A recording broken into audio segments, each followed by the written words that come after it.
Hello everybody, Stevie P here.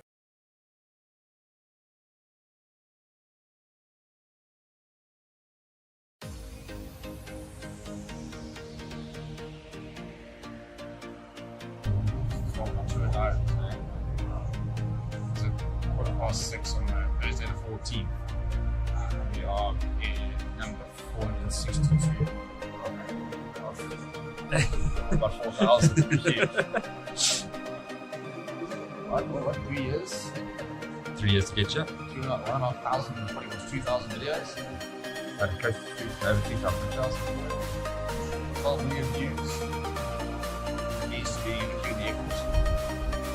They're worse than this.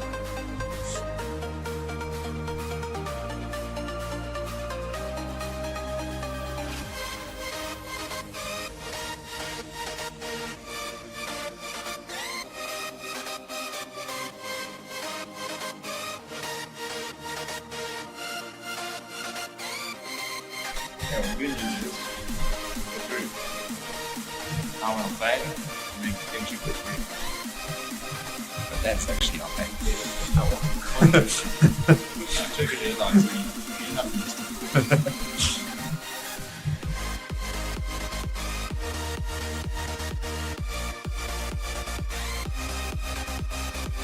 Steve, how's the plug?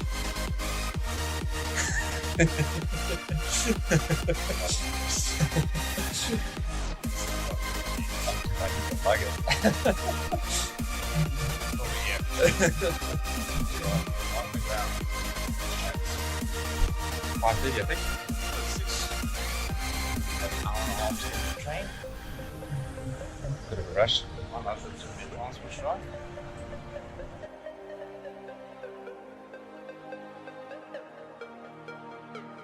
There's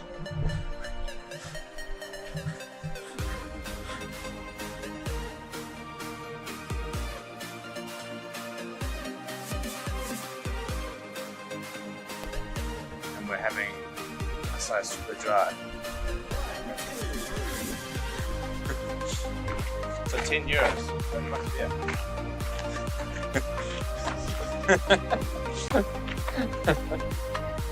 About 4 grand just to get this.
Alright, hello everybody and welcome back to the channel. It is day 2 in Bordeaux and I'm at the tram station where you can see a couple of Chile fans there, about to head to the stadium for our first match of the tournament.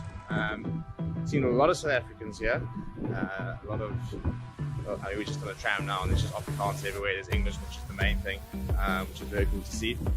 But yeah, Slow versus Chile kick off at 3 o'clock, which is in about 4 hours time. It's about 12 o'clock, so yeah, we're about to head to the stadium now, do a couple of interviews, go and see a lot of the South African fans, get some interviews with some of the Chilean fans, Samoan fans who are out in their colours. Personally, might actually get a shirt as well. But yeah, stay tuned for my first match day vlog of the tournament.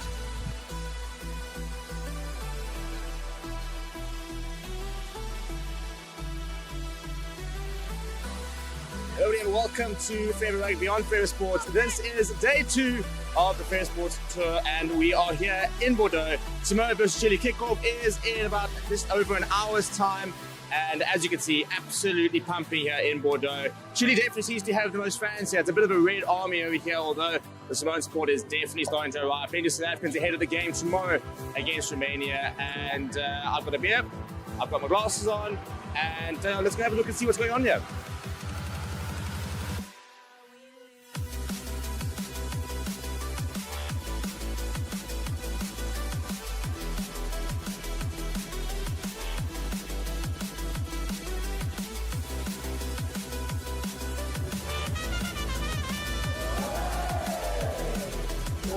How's it guys? So I'm checking here, sitting here at the photography stand, and yeah, I'm busy watching Chile warm up in front of me. Very cool warm jerseys, by the way. I was actually going to contact to get their jerseys, but the actual warm jerseys are very cool. But yeah, I'm sitting at the stadium, slowly starting to fill up. Just by the way, keeping an eye out for the Red Army. A lot of Chilean supporters in for today. It's just an army of red looking around here. The Samoans have come out there, of course, as well, but absolutely nothing compared to what Chile have got. And yeah, second ever World Cup game for them. They look the part, a couple of players looking very confident around here. Very cool to sort of see it, and very cool to see how excited the fans are. We spoke to a couple of fans outside, and you can just see how excited they are to get involved in something like this. I mean, we all know how passionate of a sports nation Chile are, and the rugby doesn't seem to be any different. Very keen to see what Samoa can do here. They should be able to get the job done, but you know, anything can happen in a World Cup. So I hope you guys are enjoying the watch along, and take it through.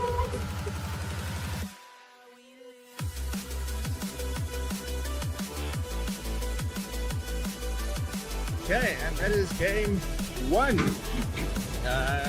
Not the fight in Chile. Fan favorite team, they're absolutely brilliant side. From a people perspective, I mean, I've just left about 25 minutes after the game, half an hour after the game. They're still signing autographs, they're still changing their fans, so absolutely brilliant team that definitely has a lot of future. I mean, they were always going to struggle against Samoa, physically wise. It was tough for them to cope. But yeah, that was game 1 in the bag.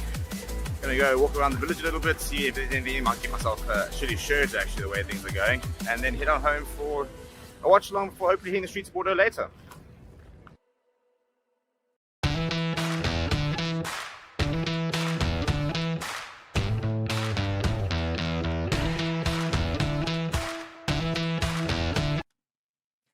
Hello everybody, Stevie P here from Forever Sports, and I'm here to tell you about BOYLESPORTS, the official betting partner of Forever Sports. Across all of our channels, they are one of the leading betting companies in the world and have recently launched in South Africa with an amazing offering. You can get a 1,000 Rand welcome offer. For the rugby, they are giving you 25% payout boost up to 2,000 Rand on the Springboks winning the World Cup, as well as an extra 50 Rand bet when you stake 250 more on rugby during the Rugby World Cup. It is your one-stop betting shop.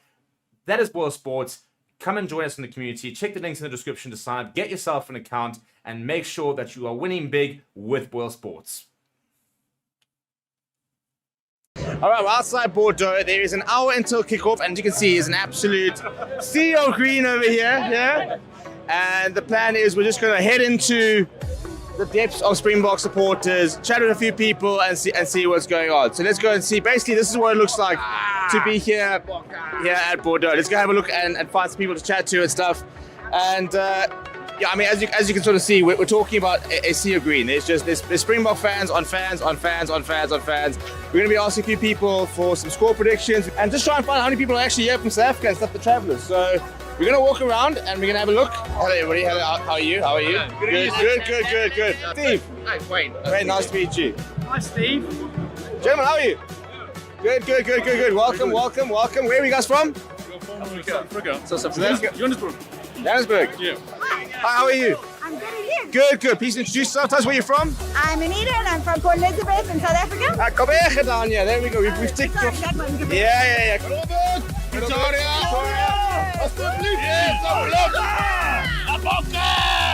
My name's Steve, we're from BOYLESPORTS. We are recording over here, so we're going to cover all the multitude of South African supporters. Are you guys all from South Africa? No, you are. Who's got load shedding when they get back? Okay, I want to go stand with you guys. This is my load shedding buddies here. What's impressive, if you ask me, is the fact we've got so many people actually from South Africa bringing the rand over here. We never thought our currency would get this far, but so far so good. No ways! Hi, boy. Hello, Ross. How are you doing? Yeah, very well. Like So this is how small of a world it is. Went to varsity with this man who, as you can see, is looking phenomenal. Who dressed you today? So we're here with a bunch of, there's 11 of us. We call ourselves Bokval. Bokval. Bokval. So it's like a stokval. So we've been saving up for 4 years. And now eventually we're here. Joining the Sea of Green, where are you guys from? Durban originally. Durban, yeah. I'm from Durban as well. Durban, okay, shame. Sorry to hear that. Got a couple of Durbanites here. I'm from Joburg, so no, we appreciate you. We have to go on holiday somewhere. Perfect. Yeah, that's true. So you said originally, where are we now? London. Right. Yeah, London. But still sports South Africa, still South Africa through. Always. Springboks forever. There we go. And is this your first game for the World Cup? No, two. Yesterday was it? Samoa versus Chile game. Oh, there we go. What did we think about yesterday? Crazy. But today it's better. It's amazing. It's a sea of green, and thank you guys for wearing your colours and bringing out the box. When did you arrive? We arrived on the 15th. 15. Okay, it's been a while. And when are we leaving? We are leaving on the 25th, so we're watching the Ireland game. Ireland game. All right, Yeah. cool. We'll see you there. Right, Romania today. Give me a score prediction. I am going to say 66. At least 80 points. At least 80 points. In the game or for us particularly specific? Okay, 80. Yeah, right. Yeah, we have to match the Irish. They did 82, I think. 70. That's along those lines. Yeah, so Well, if you get 80 points, I'll dare to get a bonus point. So. let's aim for 80. Do you think Romania scored today? Oh, yes, I think so. To be fair, I think everyone here probably wants them to score actually. They've got So. to at least get a bonus. Yeah, They'll cool. just make it feel good for a while. Oh, there we go. Score prediction for today. Score prediction on my Super Blue, I went Boks by 70. But I'm going to change that because I think the Boks are going to go 55. 55. We're going to be celebrating a lot of tries. A lot of tries will be celebrated. You got to tries, more tries. Does Romania have a chance? Many tries. All the tries, eh? 100 out of 0. 100-0, okay. You reckon? 11 tries. We need more than 11 tries. We're going to go past Kevin. I want 80 points. What do you reckon? I like barely double digits, so 10 tries. 10 tries. 10 But tries. I think just for the spirit of the game, it wouldn't hurt if Romania could score. They've got so many supporters here. Yeah, I think to be fair, I think we all want them to score 8 Let's see them tries. cross the line. Yeah, You know, it's fine. we do. 80-10. 80-10. Yeah, nothing less than 60, buddy. Nothing less than 60. 24-13. Not going to be a popular man later. Right, so 10-11 tries so far is the call. And I've bumped a couple of Romanian fans over here. Love the jersey, first of all. How we... Yeah, come here. Yeah, come on here. We want everybody here. We got everybody in here.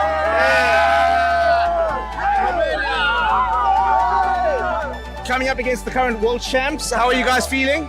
We are feeling, I think, confident. We want to make a big game to get out of the game like Uruguay last game with France, like heroes. Yeah, it's hard to beat them, but we can be some heroes. We want to see some heroes there. I'm actually quite keen to see how Dion Ferreira's coming on as replacement hookers. Okay. And Well, must see Marco Verstappen there, you know. exactly. Apparently anyone's a hooker these days. Exactly. Don't quote me on that, but after you finish here, we're being invaded here. It's a bit of a takeover here. I'm going to come across here. Once you guys have beat a player today, who are you guys supporting in the tournament? Are you guys going to support us afterwards, or is there another team you're supporting? Depends of the result. I'm sorry for you, but the European team must win it. No. Come here to us. You see, come here to us. We'll take you. Well, you already have a movie, so the European nation needs to know. Yeah, we need another movie though. We've got no electricity. It's tough out there. This is the nice thing, I suppose, when it comes to the smaller games, is that there is genuinely no animosity whatsoever. It is very, very relaxed.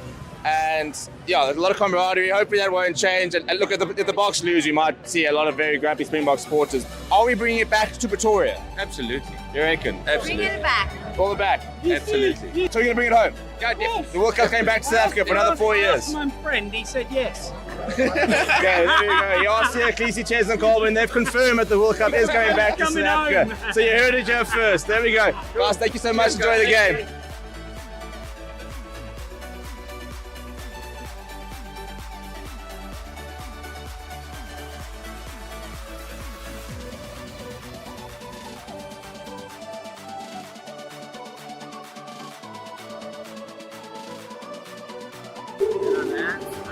Currently doing the lineup, and we all laugh at James, who in red is down and he's back at there he is. Look at him. Look at him. Let's get the rain cover ready. And that's the way.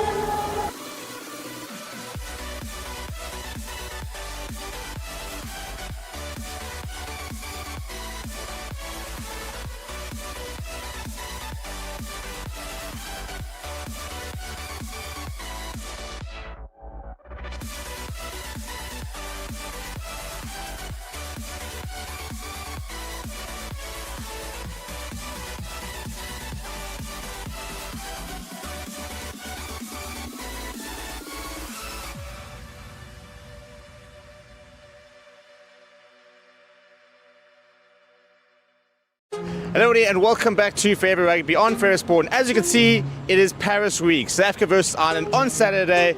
Welcome to week 2 of the tour, the first official sort of long week. We're in Bordeaux, we're now in Paris, we've got 4 days of build-up. The Springbok announcement is actually tonight. And come here, join us, subscribe to the channel, and let's go see Paris, shall we?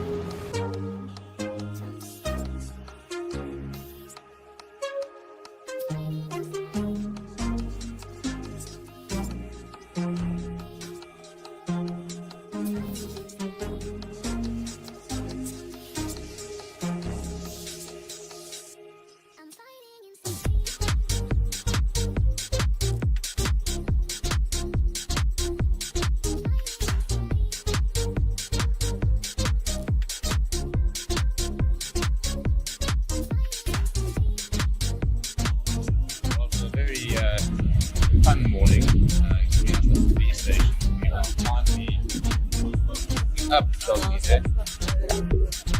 Yeah, of course, behind the camera and got photos yesterday, so we're having to sort that out. And late change for plans. It's going to be announced tonight, so unfortunately, not 2 hours. But yeah, let's go see the Paris.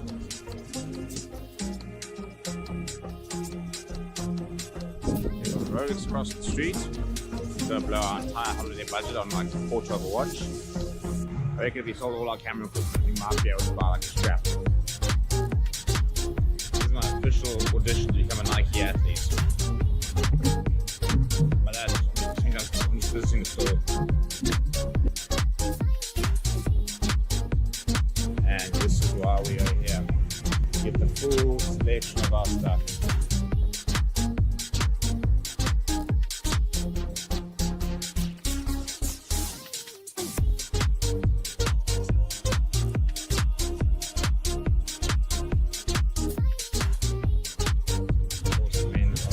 Bloody floor.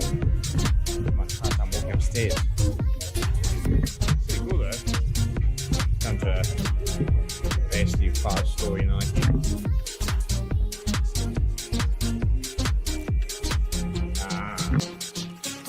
Where it gets dangerous. See French jerseys. I'm seeing lots of different jerseys. I'm seeing a lot of Euros.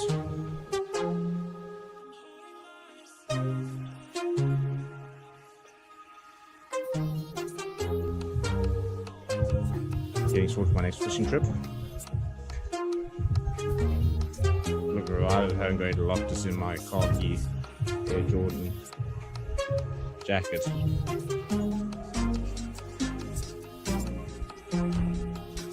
There you go, nice. See when you watch the rugby on a Saturday morning, and you're sorted.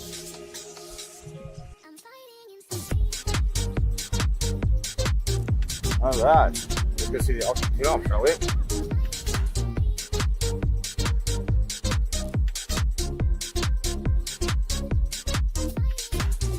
This is now my Cock 14 edition.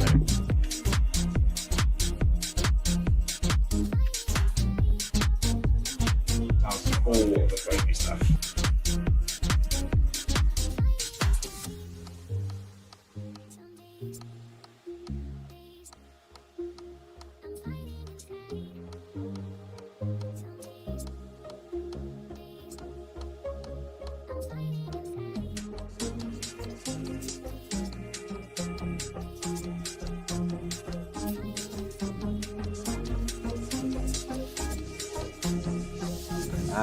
This is currently where I'm walking. As you can see, I'm actually just taking a stroll literally through the French countryside to go and report on the Box Paris-based press conference. No public transport out here apart from a bus that doesn't go the right way. So having to give it a bit of a leg, I tried to ask a couple of French people for a lift. And both, two ladies and a guy, all three of them shook their heads and said no anglais and drove off. So clocking in some steps. It's a half an hour walk to the press conference. Yes, I do have the camera and tripod and mics on my back, so this is going to be lots of fun. I realise the train's coming on the wrong side. Hello and welcome to Forever Sports. My name is Reese. I'll be talking to you a little bit today about one of our channel partners, BITDEFENDER. BITDEFENDER is a global leader in cyber security. BITDEFENDER is committed to defending people all around the globe against cyber attacks, as well as to transform people's digital experiences. In the next 6 months, Forever Sports will be covering major tournaments such as the Rugby Championship, the Premier League, the remainder of the Formula 1 season, as well as embarking on the biggest Rugby World Cup YouTube campaign ever. To ensure that these are all a success, it is imperative that the Forever Sports channels and platforms remain uncompromised. And with BITDEFENDER, we can be assured that our cybersecurity needs are being taken care of. To read more on BITDEFENDER, please be sure to check the links in the description of our video. Once again, thank you very much to our partner, BITDEFENDER, for joining the channel. I've been Reese here on Forever Sports. Thank you very much. Hello everybody, Stevie P here from Forever Sports, and I'm here to tell you about BOYLESPORTS, the official betting partner of Forever Sports. Across all of our channels, they are one of the leading betting companies in the world and have recently launched in South Africa with an amazing offering. You can get a 1,000 Rand welcome offer. For the rugby, they are giving you 25% payout boost up to 2,000 Rand on the Springboks winning the World Cup, as well as an extra 50 Rand bet when you stake 250 more on rugby during the Rugby World Cup. It is your one-stop betting shop. That is BOYLESPORTS. Come and join us in the community. Check the links in the description to sign up, get yourself an account, and make sure that you are winning big with BOYLESPORTS.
Thank you very much, everybody. We'll get this going. We have Ollie Smith, Javen, Sebastian, and Peter de Villiers. If you could put your hand up if you have a question, and we'll get to you as quickly as possible. Who would like to start? Thank you.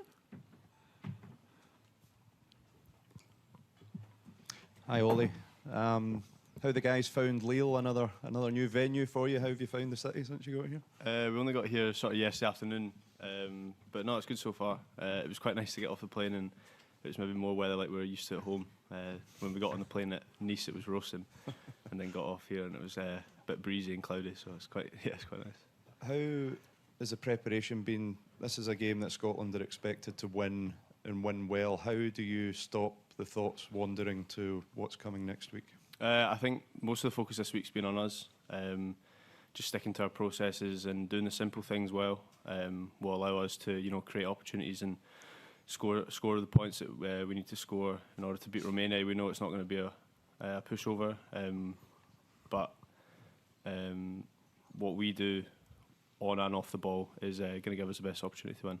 We know you need the bonus point, but how important is it to really go out and get that attack firing and on point? You scored 7 tries against Tonga, but you left plenty more out there. How important is it to get that all on point ahead of next week? Yeah, that's been a big talking point this week, is how many opportunities we left out there. And like I say, we're just going to focus on the next job. So whether that be we've just scored or we've just conceded or given away a penalty, it's what's coming next. We're not thinking too far down the line. We're not going out trying to score tries in the first phase. We're gonna work for them, and maybe the opportunity will be right in front of us, but we're going to have to work quite hard to get it. So.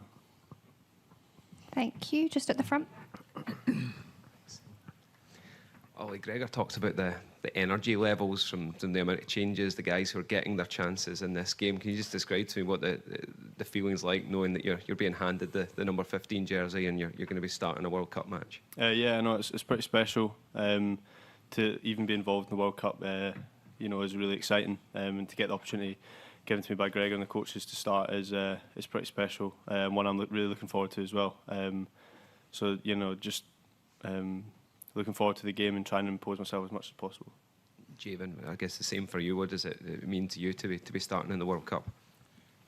Yeah, I was a bit overwhelmed when Gregor named me as starting tight head, but I think we've all trained really hard and we've been putting our hands up for selection since the start of the camp. So, yeah, I'm chuffed.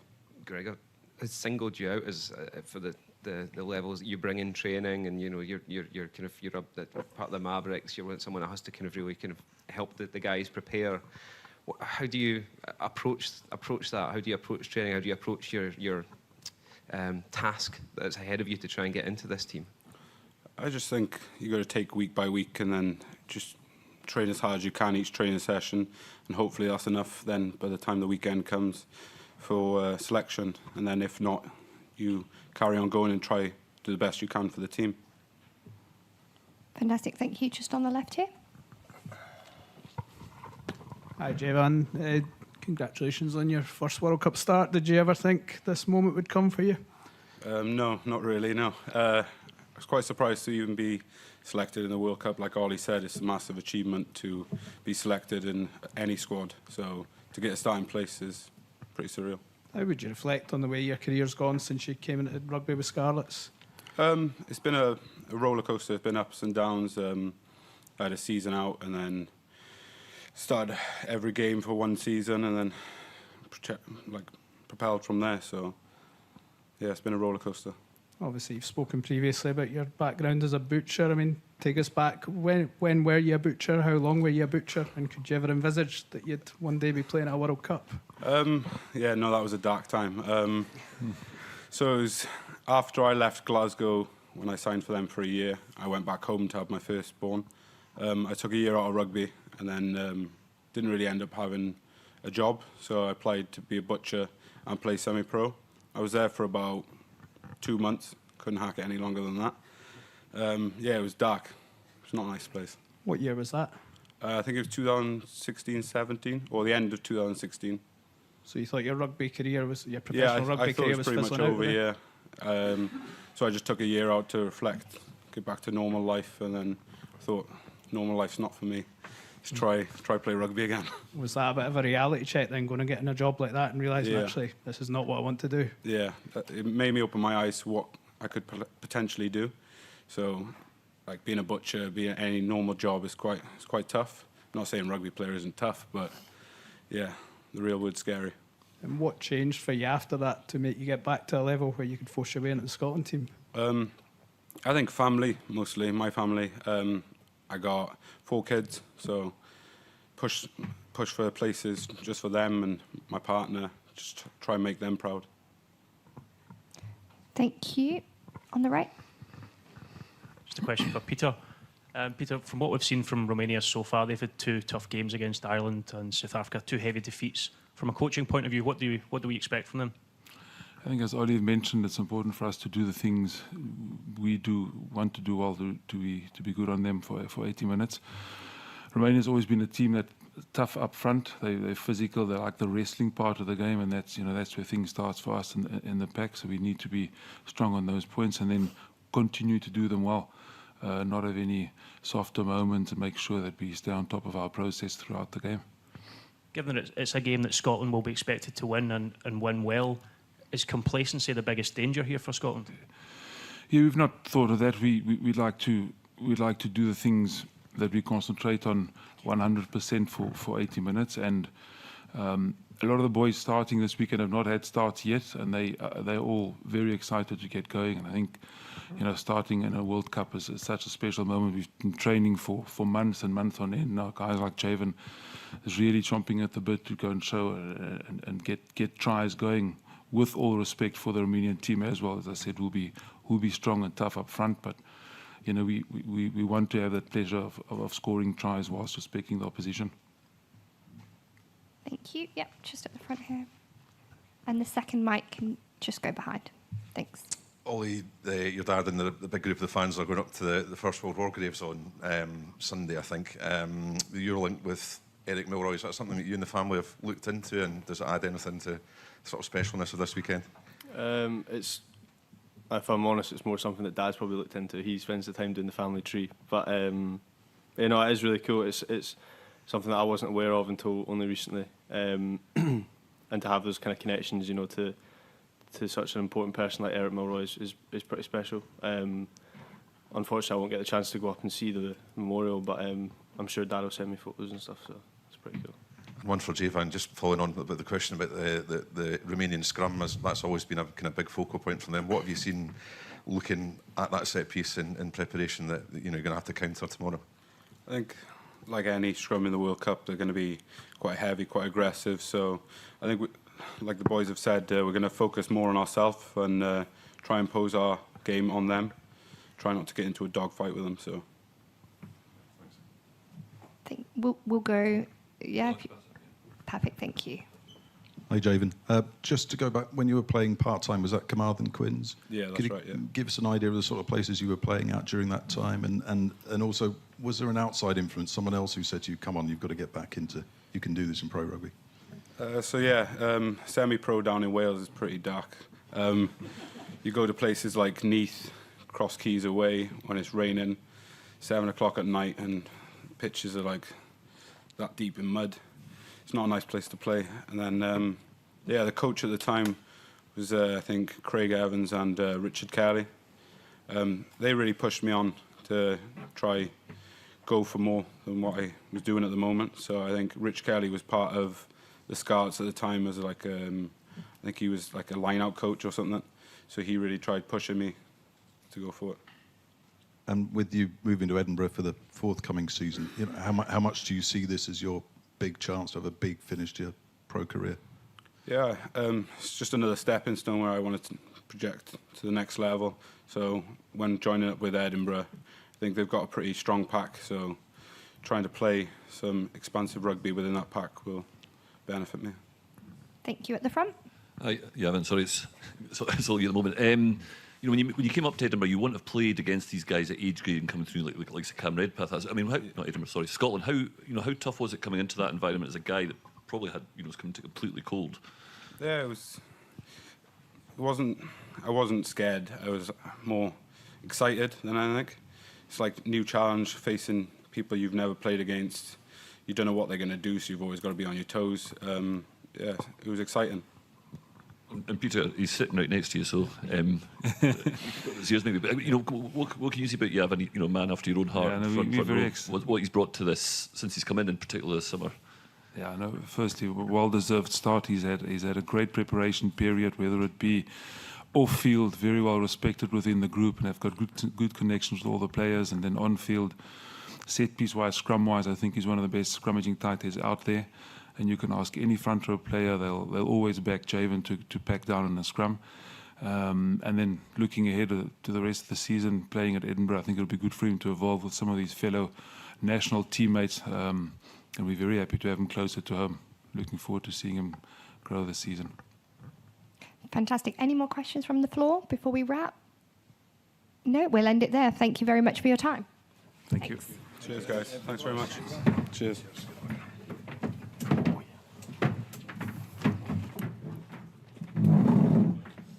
Thank you very much. Cheers.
Thanks everybody for your patience. We're going to start with the coach and the analyst. So we have Mihai Lazar and Paul Larter, and the players will join us in just a moment. If we can just start with the mic here. Thank you very much. Hi there. How difficult has it been to deal with all the injuries you've had of the squad at this tournament, and what have you done to sort of bring togetherness in the team, given you've had so many players having to leave and bring new faces in? Yes, it's part of the game, because the injuries we were conscious that it's gonna be injured players at a certain point, so we made them. We called 3 players so we can replace the ones that are injured. So our expectation is to integrate the group as fast as they can and to be part of the adventure, because they wanted to participate the World Cup. So it's a good opportunity for them to show that they deserve to be here and to have a experience which they can build on from now on. Yes, it's difficult, but we manage it. It's part of our game. And Paul, you obviously know the opposition pretty well. What have you looked at in terms of Scotland and areas that you might be able to try and expose tomorrow? We've, obviously know them very, very well. Haven't worked for them for a while.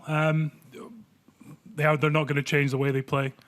They're going to offer a quick attacking game that they're world renowned for. They want to be the quickest in the world, and they're still trying to achieve that with everything they throw at. So, we're prepared with what they're going to throw at us, and we've got a game plan of how we're going to attack them as well. So,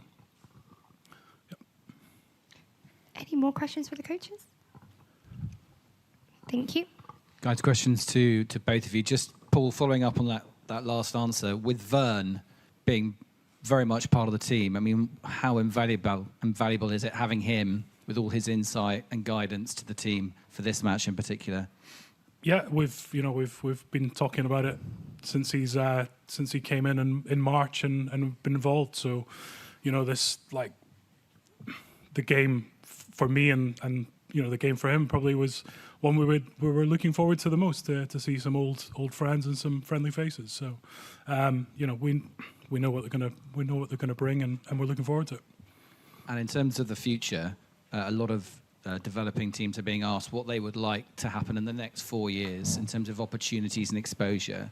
From Romania's perspective, what would you like to see happen next in terms of your ability to play against bigger, better teams? These guys getting opportunities, in the last 2 games, they've learned more in 160 minutes than we've done all year. So, getting to play the number 1, number 2, and now number 5th team in the world is, it's a great opportunity for these guys, and they've learned loads already. So, these games need to happen more and more. Thank you at the front.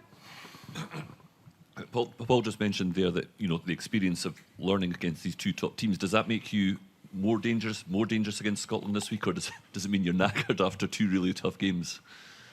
On the forwards, back we don't have so many injuries.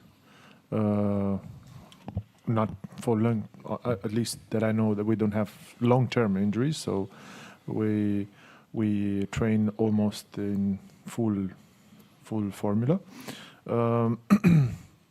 Sorry, what can you repeat? What was your? I'm kind of thinking it's 2 very tough games. Yes. So you've learned a lot. So does that make you more experienced and more ready to take on Scotland, or are you just too tired for what? Yeah, it's been 2 tough games for our players, because we are not very used with the rhythm in the World Cup. We had some test matches before, but this is one more speed up. We will see. We hope we will offer good opposition, and we'll see how it'll go, because each game is a test for us, and it's an opportunity for the players to show that they can perform at high level. Thank you. Paul, can I just ask you, we spoke to Johnny Matthews earlier in the week, who I think you worked with at Burymuir. Yeah. It must be a kind of bizarre situation that you're kind of encountering a guy that you coached club level 6 years ago now in this environment. Yeah, it's. I sent him a text yesterday when the team was named, and I said, I'm really looking forward to seeing you and catching up, and absolute delight for him from a personal point of view. To get that opportunity, it's. I thought he might have made the initial squad just with his performances for Glasgow this year and over the last couple of years. Absolute delight from a personal point of view for him. So looking forward to catching up with him afterwards. Thank you. Just on the right here, and we are joined by our players Alexandru and Jason. Si vous permettez, j'ai posé ma question en français, parce que mon anglais est très mauvais. J'ai deux questions. La première, vous disputez vos 2 derniers matchs ici à Lille. Je crois que vous allez rester ici à Lille plutôt que repartir à Libourne. Alors, pour quelles raisons? Et est-ce que vous êtes satisfait des conditions de travail que vous avez ici?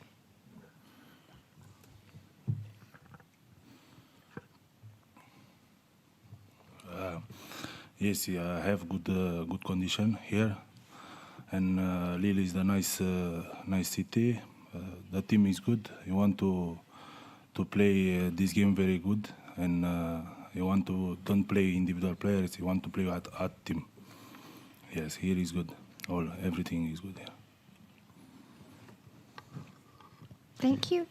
Ma deuxième question est différente. World Rugby envisage d'étendre la prochaine Coupe du Monde à 24 équipes. Alors la Roumanie, qui est 19e nation mondiale, je crois, qu'est-ce que vous pensez de cette proposition? Yeah, it's good opportunity for every small team and from every small country.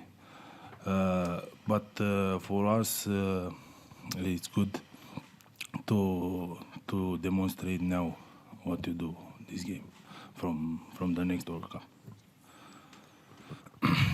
Thank you. Like to go again? Yeah. A question for Jason. Jason, you're one of many players that have moved to Romania to play their rugby. Can you tell us a bit about your journey and how that came about, and give us a bit of an insight into the culture of rugby in Romania? Yeah, I've been playing in Romania for, I think this is my 6th season now. When I first came to Romania, I didn't have any thoughts of playing for the national team. 3 years went past so fast and got the opportunity to play. Romania is a beautiful place. I call it my second home now. It's my wife and child, we all live there now. So, it's been a blessing in disguise, I guess. So, I'm very, very blessed and honoured to don the jersey. Thank you. Any more questions from the floor? Yeah, just at the front. Yeah, just another question for Jason, really. It was obviously an incredibly difficult start to the tournament with the 2 games against Ireland and South Africa, but when you guys were planning for the World Cup, did you look at the games against Scotland and Tonga as the games where ultimately you could try and be more competitive? Yeah, for sure.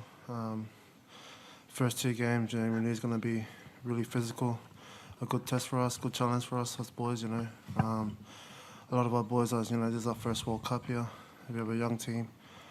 And, just to verse the #1 in the rating champs is also another, great challenge for us too. And, of course, we've been watching Tonga and Scotland. Each game we want to improve on our craft and try and better ourselves. Thank you.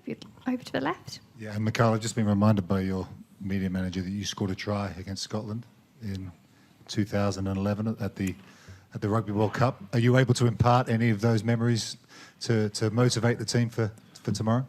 Yeah, it was my debut at the World Cup, my first time when I played a game. It's a while since then. No. I'm nervous. So, yeah, I would like to give my enthusiasm to the players, and it's now just a memory. It's up to them to show what they can do on the pitch and make us proud. Thank you. Any more questions from the floor? No, we will end there. Thank you very much, everybody. Thank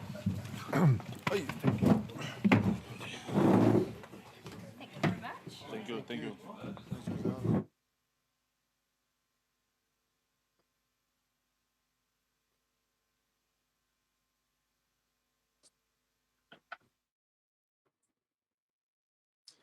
Right, good evening and welcome everyone to Forever Rugby on Forever Sports. My name is Wes and I'll be taking you through the game tonight between Scotland and Romania. And what a game it is, especially for the Scots, who will have to win this game with a bonus point to try and keep their World Cup rugby contention or hopes alive, rather. But before we get to that, just a massive shout out to you guys. Thank you so much for joining me on the stream here. Make sure you do hit that like button and subscribe as well. If you subscribe, then you can comment and I can see your comments in the chat and we can get a little bit of conversation, potentially even a banter going on. Also, do let me know in the chat where you are streaming in from. We've got quite an international audience, so it's always fantastic to see where everyone's calling in from. Also, a big South African contingent. So how's it to everyone back in SA?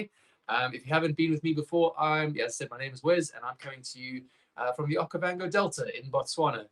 Currently work up here as an ecologist, but fantastic to be with you and bring you this great rugby coverage tonight. The final game of the Saturday games, and yeah, I'm thinking about the first two games from earlier today. I think Argentina, Chile was maybe more one-sided than people thought. I think given Argentina's form, I think they were definitely the favourites going in, but disappointing for Chile not to sort of show up with a slightly better performance. But the Argentines really sort of taking control of that early on and showing their dominance. And then the second game, obviously Fiji taking on Georgia, which I think everyone then expected to be a bit more of a blowout, and the Georgians had other plans. So really, really impressive from them. I think Georgia did look good, but I also think the Fijians just looked particularly bad this time. Line-out ball was a real mess. No real go-forward structure, making silly decisions. Kind of the Fiji of old, which I think was a bit disappointing. They were on such good form, playing such good, consistent, solid rugby, and then not a great performance. But so far we've got Dela in the chat. Always great to have you. Great to have you here with me as well. And then obviously Kubis, Detroit, Bosman there getting involved as well, guys. So please do let me know in the chat where you're coming in from. As I said, great to be here with you. But enough of the earlier games and moving on to tonight's game, which, as I said, is between Scotland and Romania. It's been a tough campaign for the Romanians. It's not getting initially any easier. This is a quality Scottish side coming in, obviously, to the World Cup. I think they were number 5th in the world. They entered the Rugby World Cup. So and also the team is one could argue potentially not entirely full strength, maybe a bit of rotation going on here, but nevertheless definitely a solid Scottish side. So before we dive into too much, tell you what, let's have a look at the player profiles first, and then we will discuss who's on the pitch. So here is the Scottish team taking the field today.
So there are the Scotsmen taking the field today, and as I said, quite a quality side, I think.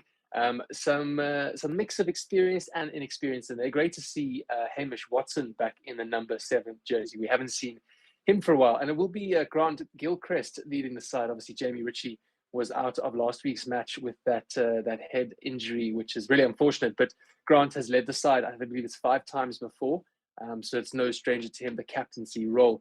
But then, we've got the likes of Ben Healy coming in at 10, and obviously, quite a different player to Finn Russell. And so it'll be really interesting to see what he can bring to the Scottish side in terms of their attack. And that's what Kubis was talking about earlier. His comment was saying, always have to have immense respect for the Scots playing creatively and skillfully. And I'm sure will be a joy to watch. No doubt, I agree, will undoubtedly be a joy if they can put it together. The wings, I think, really excite me. I enjoy Kyle Steyn on the wing, but I really enjoy Darcy Graham. I think, shame, last week he was screaming for the ball. Finally got his try in the end, which was quite a bit of individual brilliance, but nonetheless got it in the end. So exciting to see the backline sort of start firing.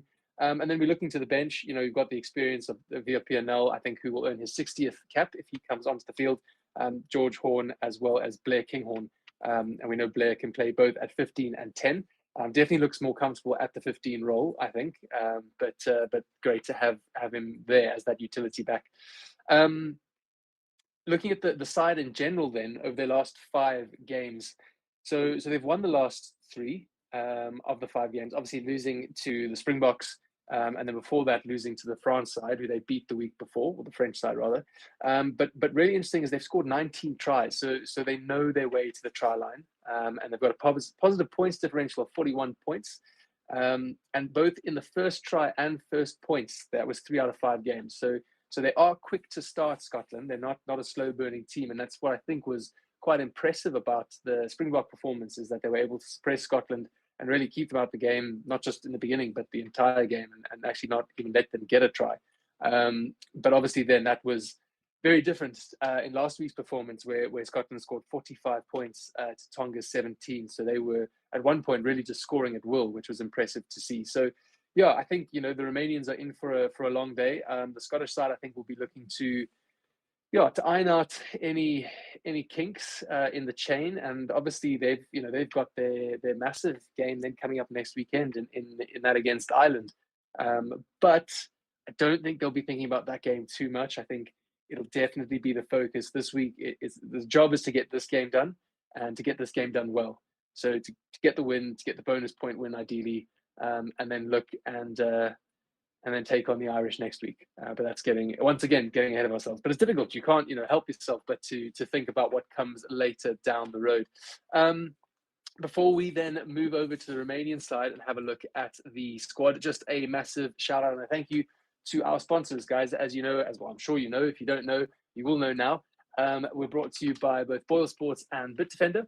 So Forever Sports has partnered with BitDefender, which is a global leader in cybersecurity. BitDefender is committed to defending people all around the globe against cyber attacks to transform and improve their digital experience. So a massive thank you to BitDefender. If you guys are interested in potentially checking out their services, which is their whole range and suite of services, please do go check out the description down below. So we're going to move on to the Romanian side. And before we do that, what's great about being able to see the stream here is I can see how many of you are watching, and I can see how many of you have liked the video. And I can tell you guys that it is not the same number. Come on. Please make sure you do smash that like button. Really, the reason why is it lets YouTube know that this is a legitimate stream, and it sort of promotes it out to other people, maybe potentially trying to find the stream.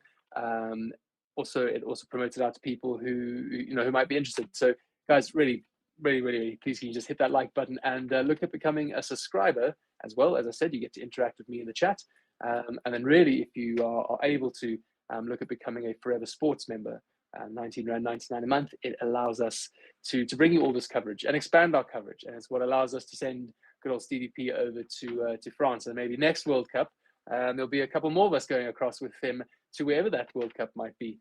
But anyway, let's stop dreaming. But definitely, guys, the least you can do is definitely hit that like button for us. It really helps it out. We really appreciate it. And appreciate you guys being on here on the stream with us. Okay, let's then move over to the Romania side, because we've got about just under 20 minutes to go before kickoff. And we are going to have a look at the Romanian players then taking the field. So here are their player profiles.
Players taking the field, the mighty Oaks that will be taking on Scotland today. So having a look a few at those individuals there, your captain there is Chirika Christian, or Christian Chirika rather, in the number 8 jersey. So he'll be looking to lead from the back of the pack, but the front forwards there.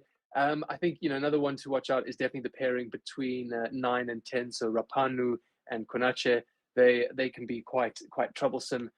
We know they can score quite quickly. They did so against Ireland in their opener. It did not take them long to find the try line, so really capitalising on a bit of loose play there against the Irish. So the Scottish defence will really have to look to tighten things up. And sort of a man's name that's definitely been popping up, plenty when they play is the number 15, Marius Simonescu. Seems to be all over the pitch as well. So the 15 will no doubt have a full night tonight, as the Scots probably looking to target the high ball and put them under pressure and see what they can get, potentially some knock-ons and turnovers. Before we look into the squad sort of performance, let's start to get, if you guys wouldn't mind, we start to get some score predictions in the chat. Because that really feeds in nicely to our second sponsor, which is BOYLESPORTS. So if you do think you know what's going to happen, then why not head over to BOYLESPORTS, because we've partnered with them.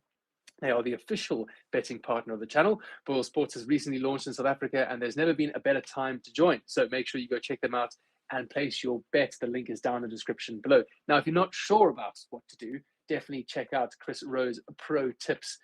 He gives you his thoughts for the weekend and where you should be putting his money. And I believe he's been making the lads quite a bit of money as well. So if you've been following along with Chris, you are no doubt very, very happy. But yeah, let me know in those in the comments there in the chat, what do you think the score is going to be? Definitely vote in the poll. Let us know who is going to take the win, or is it going to be a draw? But if we're feeling brave, start to get in some points predictions. Excellent. Petrus is on it already. Thank you, Petrus. 57-17. Petrus, I assume that 57 is going to the Scots. It's quite a high scoring game here, well into the 50. And then also some scores, some tries for Romania. As we said, we know they can find the try line, but Petrus, thank you so much. The rest of you start getting your score predictions in there. I'm trying to think about my Super Brew. I think I went for a big margin as well. And I think I picked a bunch of Scottish players in my fantasy team as well. So I'm with Petrus there. I was thinking maybe about a 45 plus point margin, something along those lines. So I'm with Petrus there, absolutely. So looking at the Romanian side then, unfortunately not being the easiest of World Cups. And so they're currently on a 4-game losing streak. So obviously losing to South Africa by that massive margin of 76 points to 0. It's always tough when a team is able to keep you out entirely. Now, the Romanians did have the opportunity to go for posts and get on the board. But I think by that point, they were already several tries down. So they kind of thought, well, what is the point? Wasn't any easier the week before against Ireland, 82 points to 8. But there, as we said, finding the try line early on, and then just one more penalty kick. Big loss to Italy, 57-7. So very close to Petrus's predictions there. And then losing to Italy again the week before that, 13-45. And if a win actually only coming in that 5th game against, I think it was Exeter Chiefs, or another squad here, 34 points to 25. So yeah, 4-game losing streak, not fantastic. Across the 5 games, they've scored 7 tries. Got massive points differential of minus 223. They've scored the first try in the 1 game, and I believe that was in the Ireland game. But they've got the first points in 2 of the games. So, trying to get on the scoreboard early will do the Romanians well. But yeah, I do fear it's going to be a bit of a one-sided affair. They've obviously not had the easiest road in this pool. Very tough games, and especially 3 tough games in a row: Ireland, South Africa, and an in-form, sort of on-form rather, Scottish side.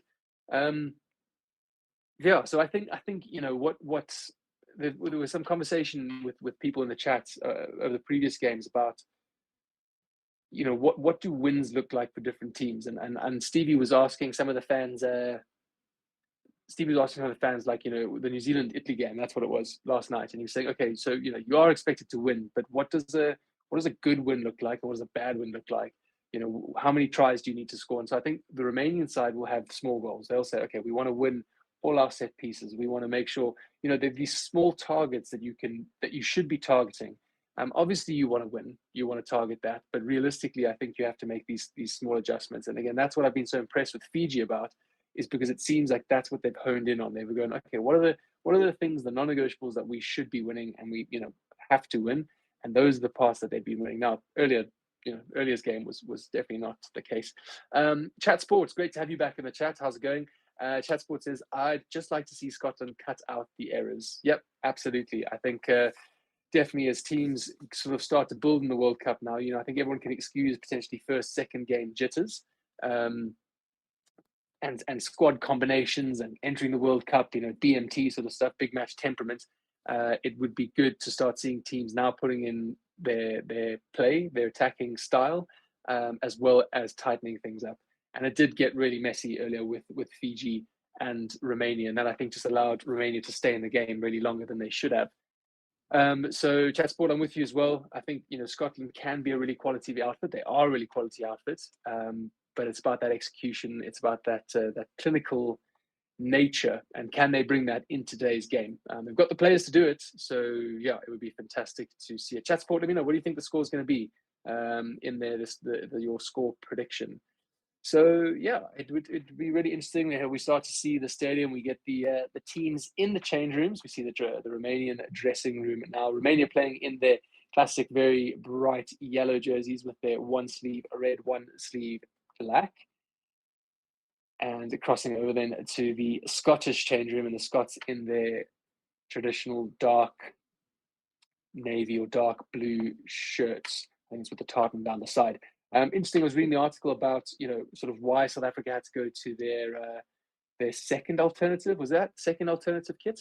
And that's because of colour blindness laws that were introduced before the Rugby World Cup about teams needing to clearly have a dark jersey, or the teams in the field, a dark jersey and a light jersey.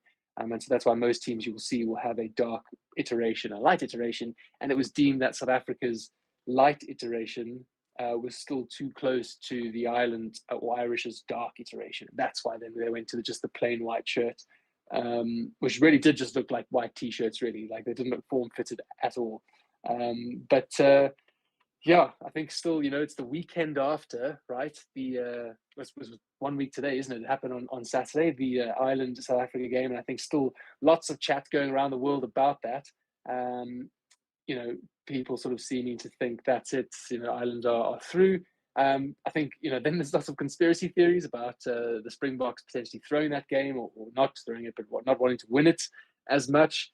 Blah, blah, blah, blah, blah. Yeah, I don't really buy any of that. I think it was a good Irish side. I don't think it was a great Irish performance, and it definitely wasn't a good Bok performance. And they just wrong decisions, silly mistakes, running into contact, alone when we know the Irish are so good over the wall.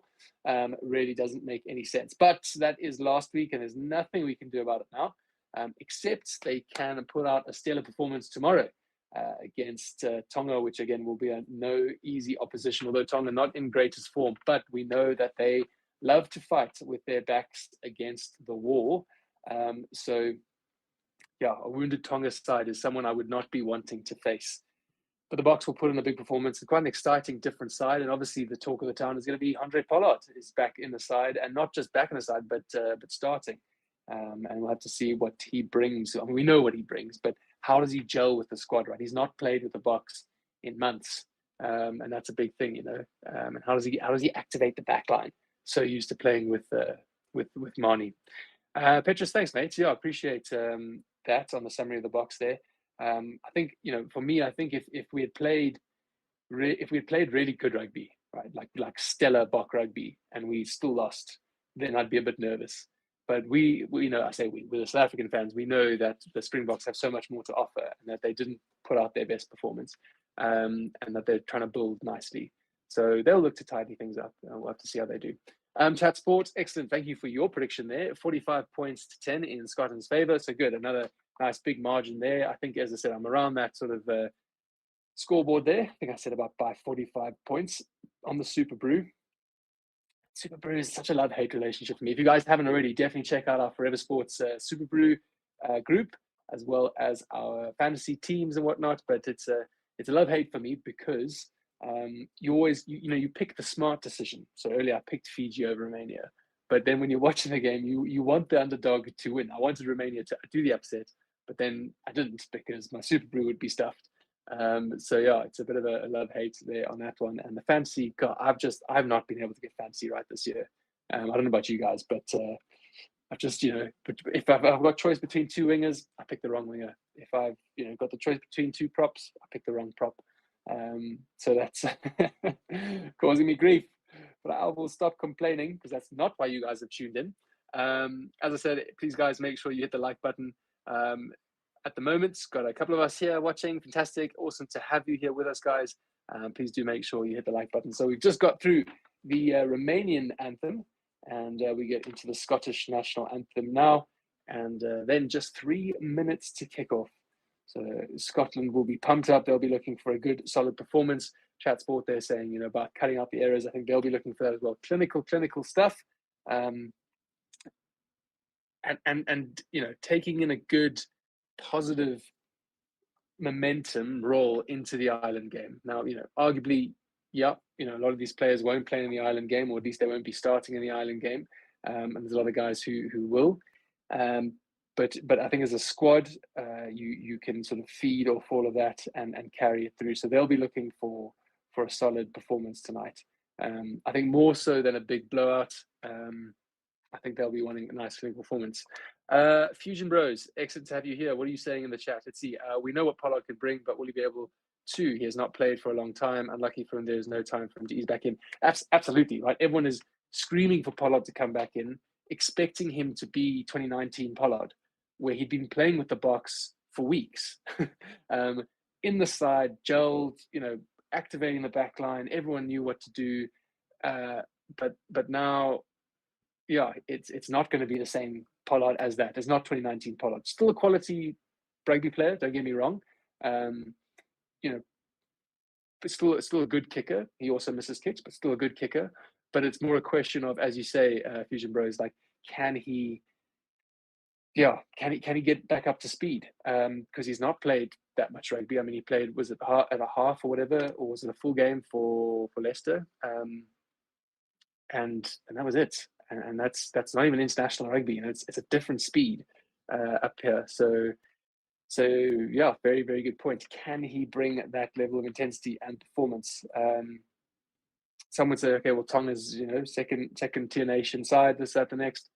As I said, a wounded Tonga, nothing to lose, backs against the wall.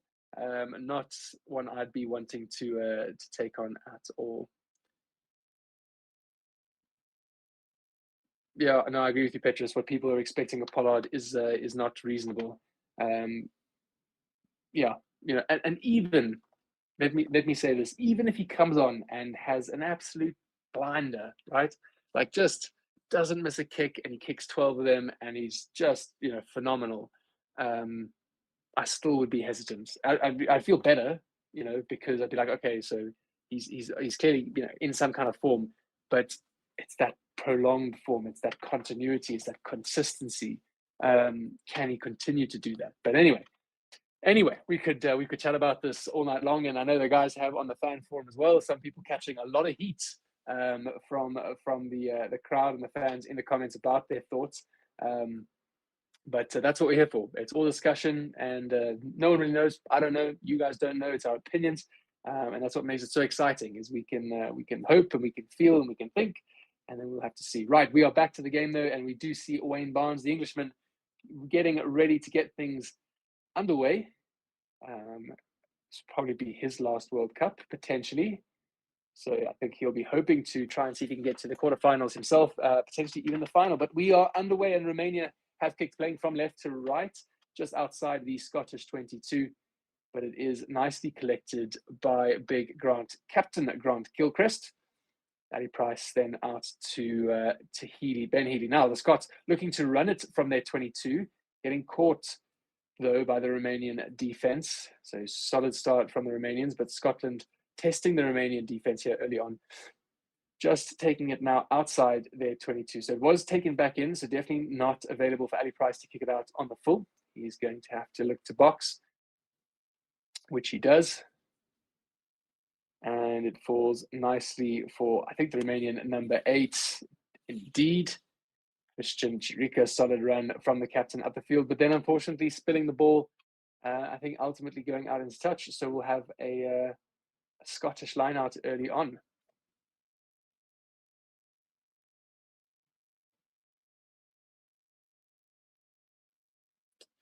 Yeah, Fusion Bros, it's unfortunate about social media, you know, and the way they've come after Lebok, and then obviously what they'll do to Pollard. And it just, it just doesn't help anyone, right? So the Scots go to the middle of the lineup, they win. Price Fields, Healy, Ben Healy, then out into the centres. Lovely strong run by Cameron Redpath there, gaining tons of meters.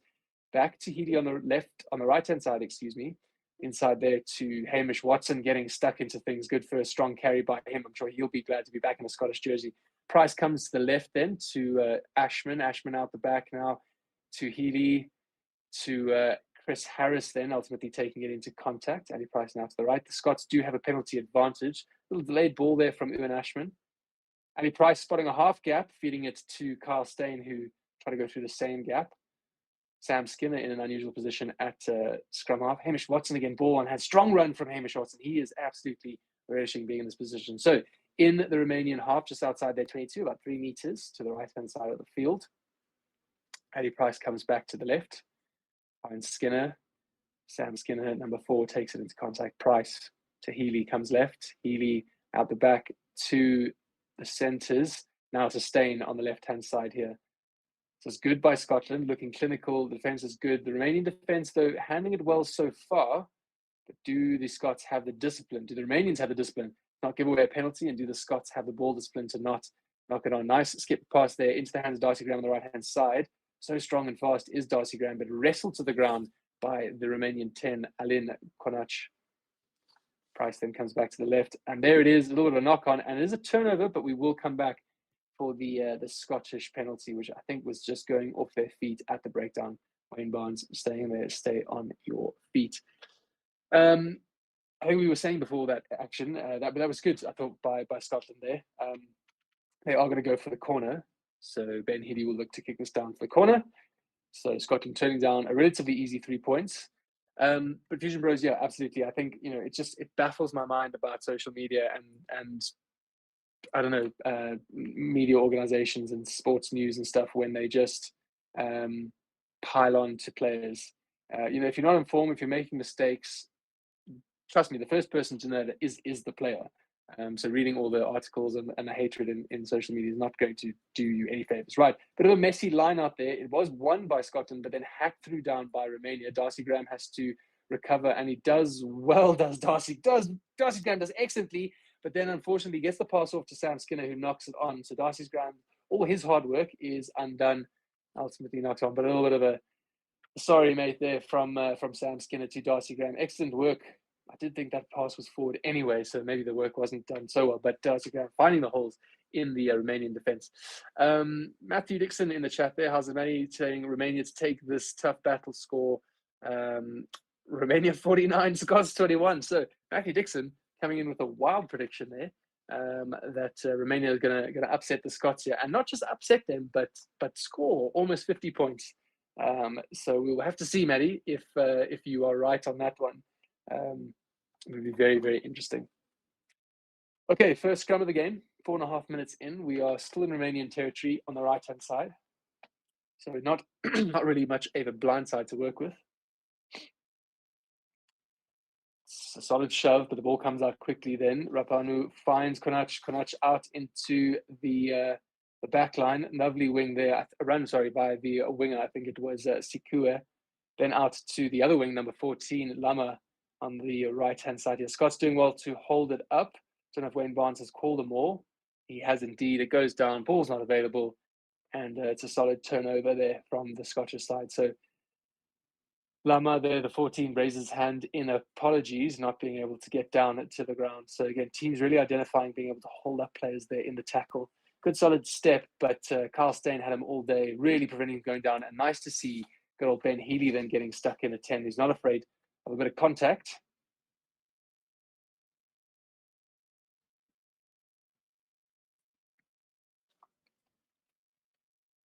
So often what happens is it would be a scrum for a while, and then they come thick and fast.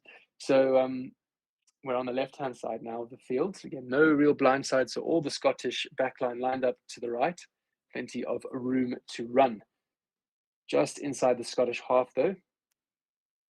It's a strong push, but it is a penalty advantage to the Scots. They're unable to get the ball out. And I think it was deemed not to be scrumming straight. So, yeah, Wayne Barnes clearly saying scrumming in, not scrumming, not driving straight there. So a bit of a let off for Scotland. They can just dink this downfield, gain some territory without losing any possession.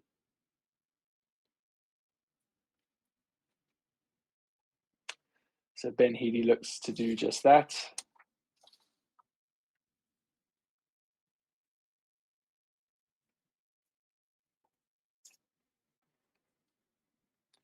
Looked like an excellent kick, but just not far enough. He wasn't able to get it out into touch, and it was Lama there who showed a great bit of athleticism and knocking it back into play, and then the Romanians making a good clearance down. So Ben Healy won't be happy with that. I think he was going for maximum distance, and always not a bargain, a tricky one, a gamble. That's the word I'm looking for. Always a bit of a gamble when you do so.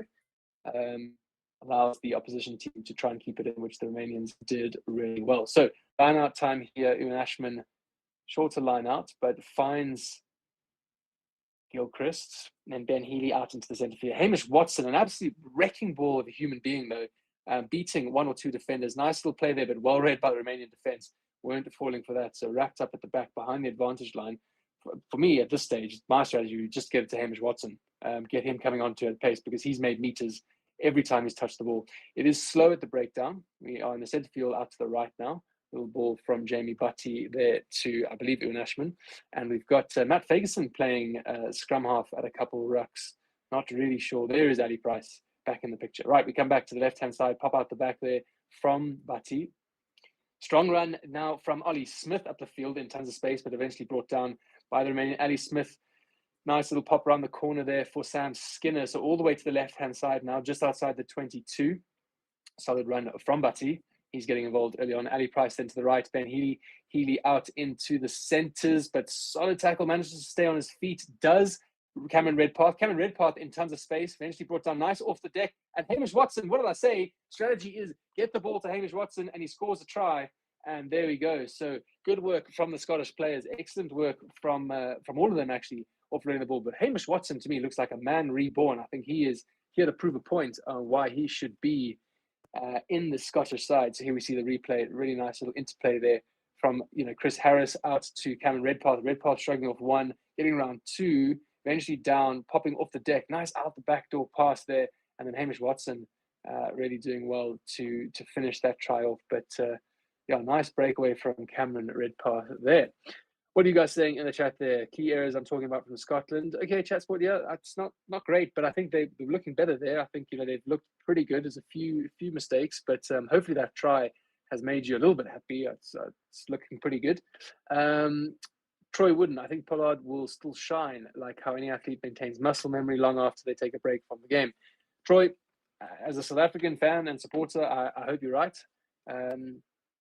Yep, muscle memory, absolutely. I think it can be. We know what a role confidence plays, and that might take a little bit of a while to come back, or it might be like this, like Hamish Watson. I mean, he's been out of the side for a bit, and he's come in and got off to an absolutely fantastic start. So we will have to see, Troy. Though, thank you for being here, mate, and getting involved in the chat. Right, Ben Healy looks to convert the try. It is good, does well all the way from the right-hand side. So nice little confidence booster there for number 10, the Scottish number 10, Ben Healy, who'll be looking also to get his name out there and make a bit of a statement. But excellent work from Cameron Redpath, finding the space, offloading off the deck. Good stuff. The bench loving it. They're on their feet. Scottish fans behind them loving it. And why not? Why not?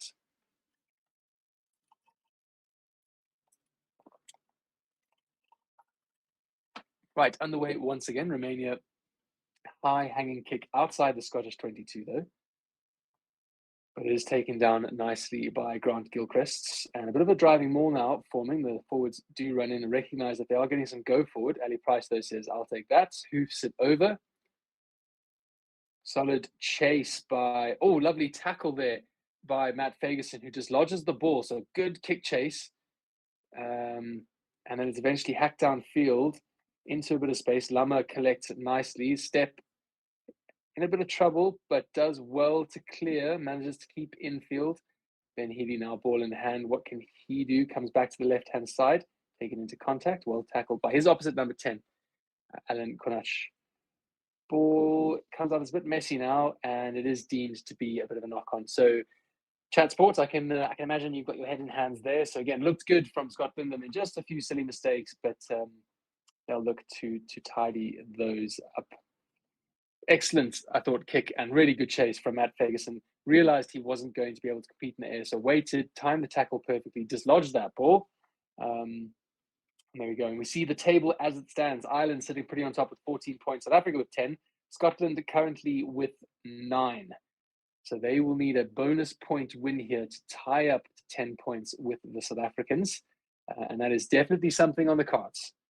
They should, well, I say definitely. We saw what Georgia did with Fiji earlier, sort of keeping them quite contained. So can Romania do the same here against Scotland? We see the scrum now. Solid push from the Scottish sides, but the Romanians are able to get it out. Rapanu feeds Konash. Konash out into the centres. It's outside centre 13. Tomane offloads it and then gets it back. Strong drive up the field from the outside centre. Right, we go to the left-hand side. Number 6 trying to dink it through there, Rosu, but finding no way through. So the Scots now have it turned over. Hamish Watson once again getting involved. There's space and men out here to the left.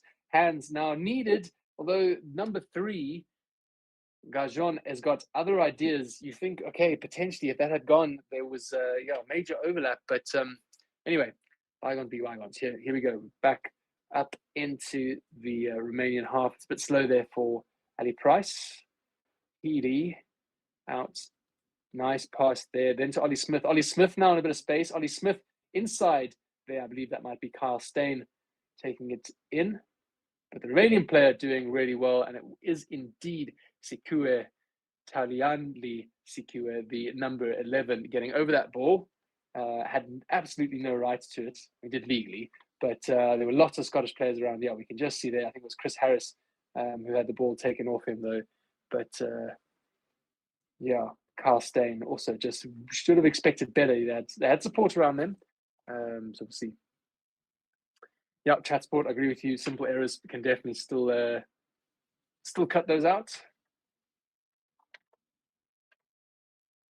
As we said, Scotland looking for a bonus point win here. So there you go. Darcy Graham and got 3 Scottish players there unable to clear off the number 11 at Sikue, Romanian number 11. Nice little run here up the field from Gajon, but you do feel like it had to go at some point. So Romanian lineouts in a good position. Scottish 22, I believe. They go to the centre, they win it, but it's a tap off the top, so very, very scrappy. And here comes out the back, so not the platform. That was the halfway, excuse me, not the 22. Not the platform they would have wanted. It is ripped, but then falls again in the way of Romania, which is then hacked high up into the sky. Ollie Smith underneath it to collect, inside to Darcy Graham. Darcy Graham has to find the space, which he always does. Accelerates through, tries an out the backdoor pass, goes to ground. Ali Price off to Ian Ashman. Takes into contact strongly, but tackled well by number 8, Chirika, excuse me, not Chirika. Right, Ali Price then, Ben Heedy says enough of that, and he hoops one downfield. Kind of a nothing kick down the centre. The Romanians now will look to clear. They do so, but unable to find touch. Healy then back to Smith. Says, right, let's try a different tactic. Ali Smith takes it strongly into contact. Ali Price out to Hamish Watson. Watson again over the gain line. Really, the Romanians struggling to deal with Hamish Watson.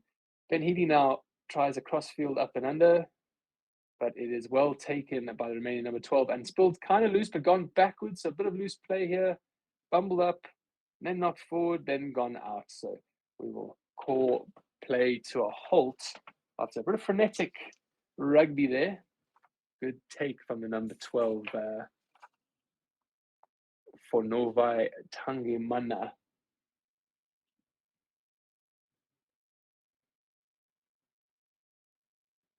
Deft little skills there, though, from Gajon, showing he can pass the ball and pass it quite well.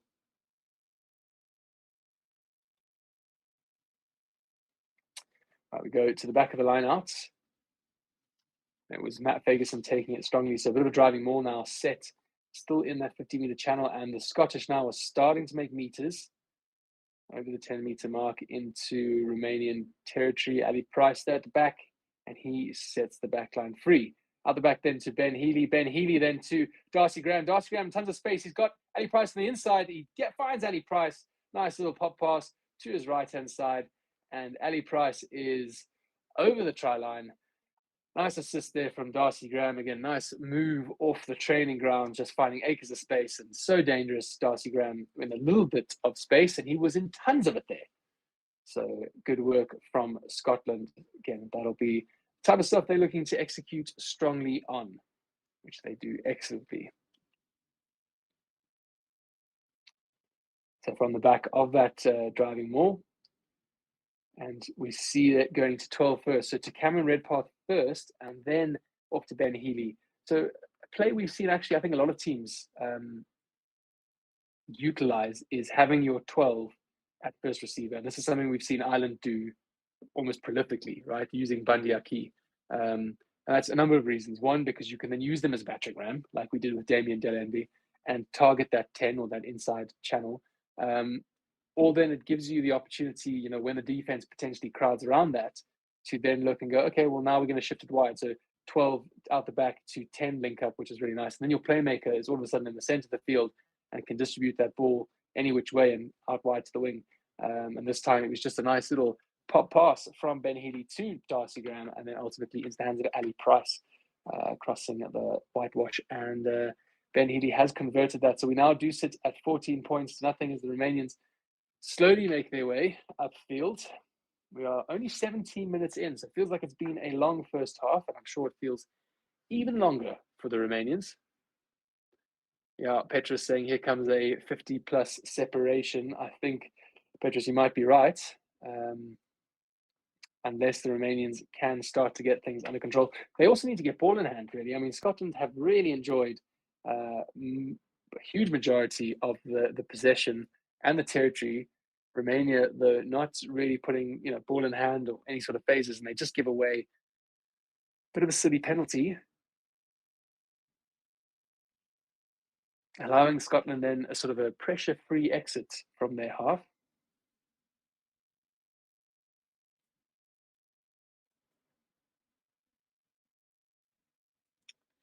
I don't know about you guys, but okay, it's a fair play. I do think it is a contact. But I was just about to say, like or maybe grass in the eye or something. How quickly the medics and the water guys around the field in the modern game of rugby really bothers me. Now, let me clarify before. I don't want, you know, someone to not receive the medical care that they need, and sometimes can be urgent.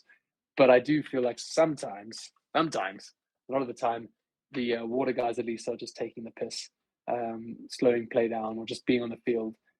I don't remember it ever being this, you know, prolific, where there's almost always seems to be someone who isn't a rugby player or the ref on the field.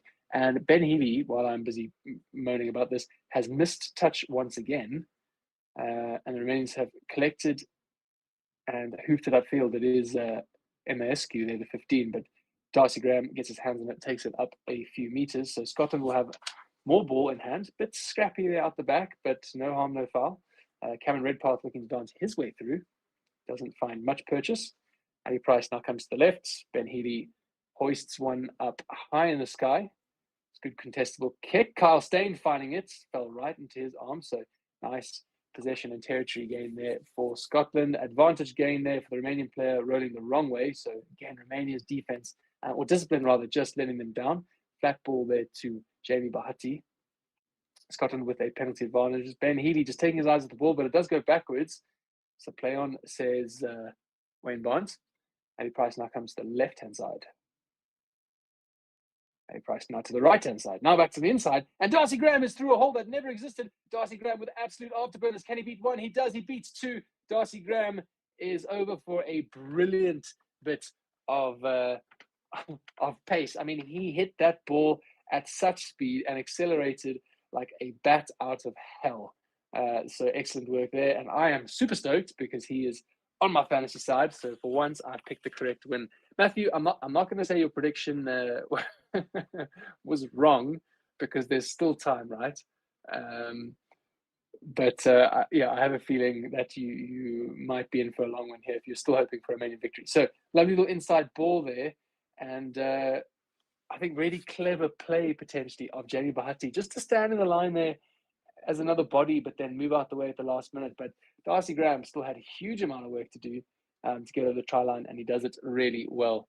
Yeah, chat sport, brilliant. I agree, absolutely. Nope. So let's see. Ben Healy does not miss that at all. Darcy Graham in full flight is quite a sight. Yeah, nice work from him to outpace one and then step the 14, his opposite number 14, Lama there. Good pick for the fantasy. Thanks, mate. Yeah, I thought Darcy might get his hands on quite a few. Very good. Townsend up at the top, looking as chuffed as he always looks. So 21 points to 0, 21 minutes in. So a point a minute for the Scots. Romanian fans trying to get behind their side. Lots of singing and shouting going on. So can the Romanians get ball in hand? As we said, I'd love to see a possession stat because, my goodness, they have not had anything. So here comes Scotland again, looking to run it from deep out to the right-hand side. Skip pass out there to Darcy Graham again, now who kicks it forward. So finding good ground there, the Scots. Good kick from Darcy Graham, but collected, I believe, by Simonescu, who hoops it back downfield. And now we have Ollie Smith with ball in hand. He's got Chris Harris, Carl Steyn out here to the left. Hands off one, eventually gets tackled. Ali Price inside there to the big man. To number 6, Crosby, we've not heard much of tonight. Healy now with a big up and under, seeing who can get under this. A bit too far for potential contention, but Darcy Graham making a solid tackle on his opposite, number 11, Sikua. Right, Romania now with some rare possession in this first half. So Rapanu finds the big men. They look to go channel one. Rapanu again now goes to the left-hand side. A stop and start there from Florian Rosu. Rapanu, no purchase there, so boxes and good chase, and very good chase because he causes Ben Healy there to knock it on. So sometimes you don't need to be in a contestable position, you just need to be in the eye line of your target player, and that's exactly what happened. Ben Healy taking his eyes off that ball at the last second, kind of going straight through. I think he was in for an absolute monster tackle if he did catch that, though. I think it was for Navai Tangi Mana, who was coming through as well in a strong run. Okay, meters made. Here we go. 359 meters by the Scots, 76 by Romania. That's outstanding. Line breaks, 7 by the Scots, 6 offloads from the Scots, and 0 for Romania. 0 line breaks and 0 offloads. So again, just need ball in hand, and here they have some. A good platform, and we do see there Finn Russell and Jamie Ritchie on the bench for, well, not on the bench, in the stands for today's game. Yep, same Fusion Bros, 3 Scots as well. My fantasy team, Graham also being one of them. Right, but anyway, here come Romania looking to finally make some line breaks and get ball in hand. It does come a bit loose, but Rapanu, nice little inside ball there, saying, hey, whatever you can do, Ali Price, I can do better. Although Sikua not finding the space that Darcy Graham did, but is still with Romania. Strong run here from the outside centre, who's still going. Excellent work by Tomane. So the Scottish defence now being asked big questions, but it is indeed a penalty. And who comes up with it but none other than opposite number 13, Chris Harris.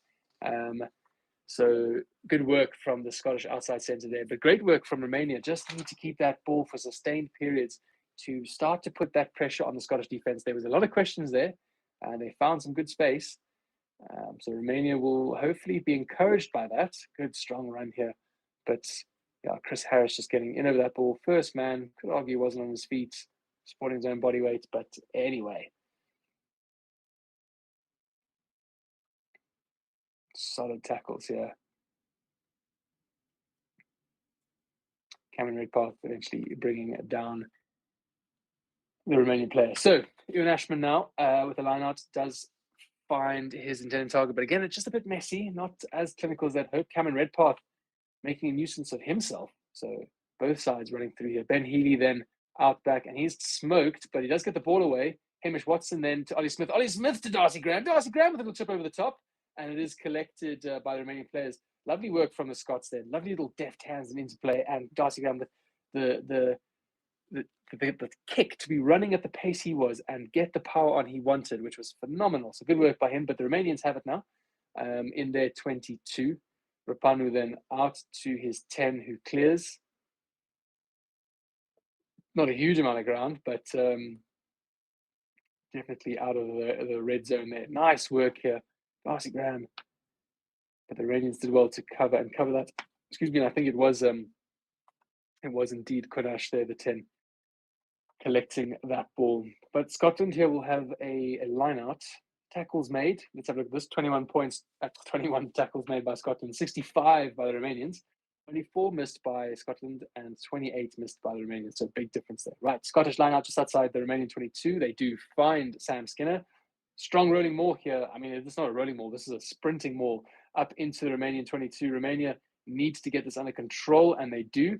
Stopped once, says Wayne Barnes. So on the right-hand side, there's a bit of a blind side there for them to use. It does come apart now. Ian Ashman goes himself, drives a bit further. Ali Price being broken into play there. Hamish Watson. Oh, Hamish Watson still over the gain line, tackled solidly though.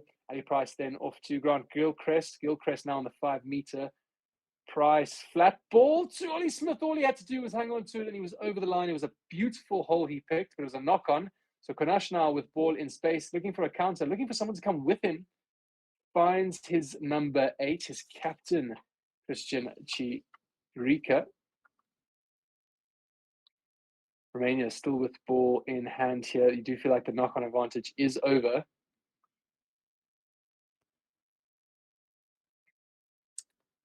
Just setting now for the box. Rapanu gets up. Not the box. Finds. They're going to say, hey, we're going to run it as well. So here they come out to their back line. And it is kicked downfield, potentially for a, well, they're looking maybe for a 50-22, but it does go out just before the 22. Ben Healy did have that one covered. So this was a fantastic line run by Ollie Smith and a good ball from Ali Price to pick him out there. Just a bit behind him. Maybe overran it a little bit, but unfortunately, he would have fallen over the line here. But nice to see Romania running it from deep as well and finding some purchase with that.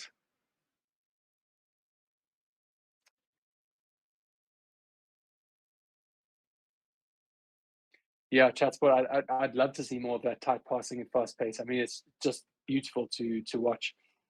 But the Scottish line out now. Better, so neater by the Scots. Ben Healy then out into the back line. Finds Carl Steyn. Carl Steyn now in a bit of space. Had spot on the inside. Pops off the deck to Chris Harris. Harris to Watson. Watson back to Steyn. Steyn then takes it upfield. Eventually tripped up. We come to the left-hand side here. I think that's Jamie Butty taking it strongly into contact. Price comes to the left. Healy back inside. They like the little inside channel to Ollie Smith over the advantage line, just forcing the Romanian defence to keep having to backtrack a little bit. Jamie Butty again.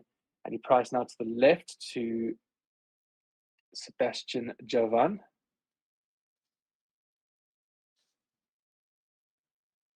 But play does come to a stop. I believe there might have been a knock on, and I think it is Jamie Butty potentially guilty of the infraction.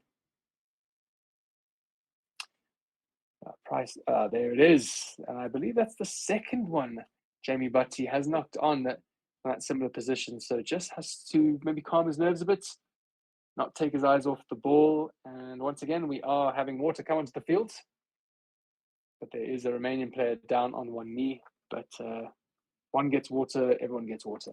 So 29 minutes done, still 21 points to nothing. I think Scotland will be looking. They're at 3 tries, so only one more try and they get them that bonus point win, which they will be after. So I think they'll hopefully look to seal that up before half time. But yeah, as we have almost about 10 minutes left to go, potentially, if you want to update your score prediction for at least the first half. What are we thinking? What do we think the first half is going to close out at? I think the Romanian defence has looked better in the last couple of minutes. So I reckon the Scots do get over for one more try. I think it's converted. So I'm going for about 28 points. And I'd love to see Romania ball in hand. I'd love to see them just get a penalty at least. So hopefully 28 points to 3, I think. We are going to have some TMO review here, though. potentially for some foul play. So Wayne Barnes is going to have a look at this. Doesn't look good. Never good, really, when the Fusion Bros there just caught my eye there. Irish water. Yeah, indeed. But yeah, never good when the TMO sort of gets involved, because generally there is always something to do. So, okay, that doesn't look great from that second angle. So it is shoulder directly to the head. The player is dipping though, and there is another player involved. So potentially some mitigating factors there, but it is definitely going to be a yellow card, and it is off with a review. So there's number 2 for Romania, and that is Robert Inoescu, and a little bit of a shaking hands there, just saying sorry, mate, but he is off with a yellow card under review. Yeah, you can see he's disappointed with himself. Unfortunate there. His arms were coming around to wrap, so you know what, I do think there are mitigating factors, so I don't think we're going to see a red card, but you never know. Unfortunately, with the inconsistency we've had. Really rather saying 35 points to 3 maybe. Okay, so yeah, close to what I'm saying. So you back Scotland with 2 tries. I think now potentially with a man advantage, you would think Scotland now would really look to use this time, maximize it. Okay, Ben Healy does find touch this time. He's missed twice so far, so good to see that he's put them down in the corner. And obviously Scotland a man advantage in the forwards now. You would expect to see this rolling more, which they had that was working so well when they were 8 on 8. This is undoubtedly going to work even better with 8 on 7. So unsurprising to see a full line out there. They go to Sam Skinner, who takes it well, and that maul starts to rumble up the field. Penalty advantage here. They play on. It's come out the back. It did get disconnected, and red path. Darcy Graham for the line. Come on, Darcy. No, he's driven back eventually. Ali Price. Who did Ali Price find? He finds Sam Skinner down just 1 meter before the line. Ali Price. And it does look to be held up, but Barnes will probably check it out. From Price, I think it did go to big number 1, Jamie Barty, who did not knock it on this time. But did he get it down is the question. So Wayne Barnes calls upon the services of the TMO to say, was that ball grounded? Chat Sport thinking that the Scots will indeed get a few more tries, 36 points in the first half, and predicting that the Romanians will not get onto the scoreboard. Does seem like a big ask for them. They've been struggling the first half with 15 men. Now with 14, it'll be even tougher. And it is Jamie Butty potentially with a try here, but he's looking up at the screen a bit too intently. And you can often tell when a player potentially is looking like that, you know, he knows he hasn't got it down cleanly at least. So let's see what angles we have on offer.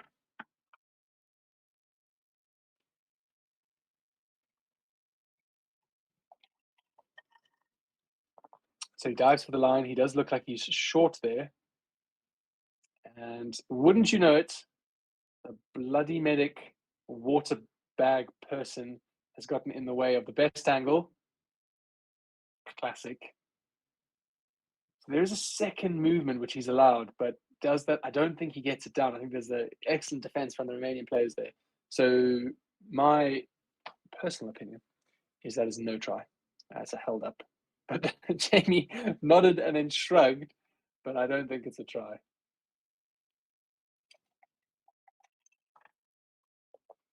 Let's see. Oh, are we going to have a look at it again?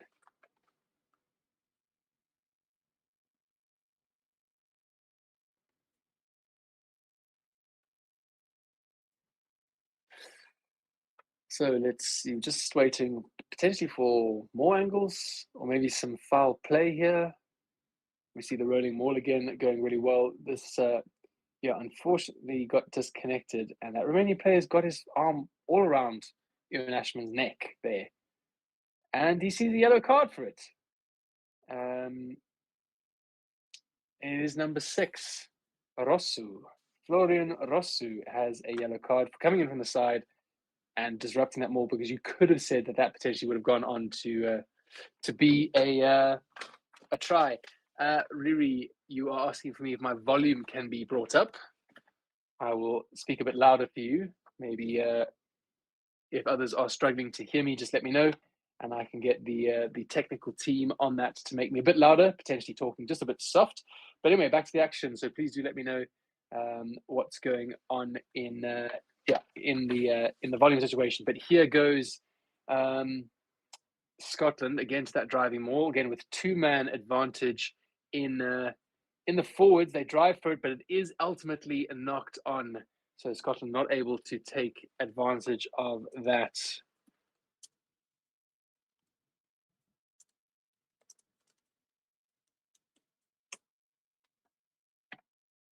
But we are going to wait here. Wayne Barnes now potentially has some news for us. But yep, 2 yellow cards there. 1 for a sort of high shot, and then 1 for deliberately collapsing the maul. But we are going to have some jigging around of players here as it gets pretty tricky, as one of the front rowers have gone off. Number 2 there has gone off for Romania. So we're going to have a substitute on. Someone else is going to have to go off while they serve their time. And they are taking off Rapanu. The scrum half is having to come off. Maybe potentially a smart move there. But it's just a dive for the line. Ashman knocking it on there. Again, just had to hold on to the ball. And then he was in. So you can see Gregor Townsend head in hands there, unfortunately. Riri, can you hear me okay now? Just let me know on the volume there, and we can get it sorted out. But potentially, as I said, it might just have been me talking a little bit quietly. But we go to the scrum, and Alan Korash now is the 10, is playing 9, and the Romanians win themselves a penalty. I think it was Java there deemed to just have collapsed. So Romania able to breathe a sigh of relief.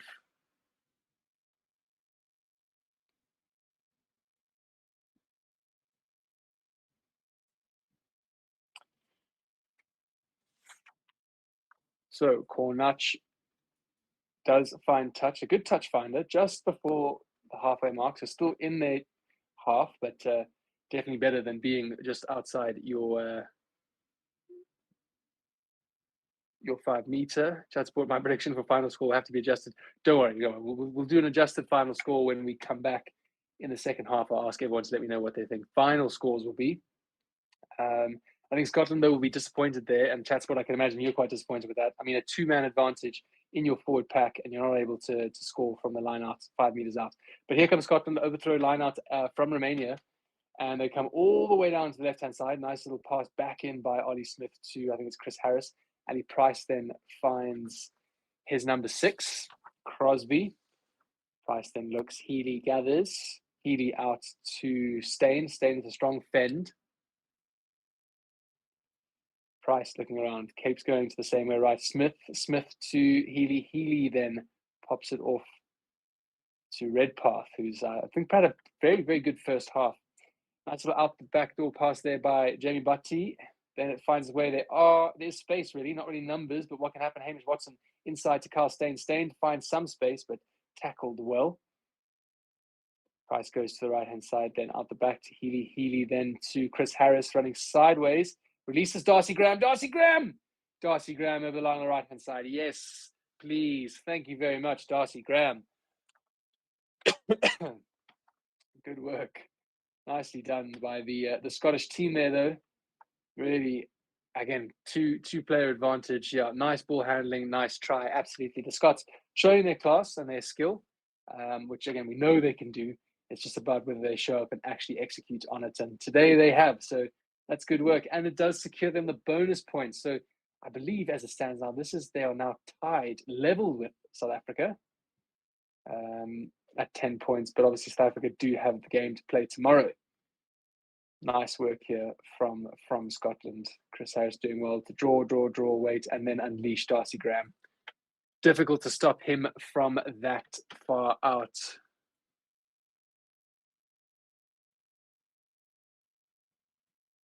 Yeah, there's so much space for him on the field now.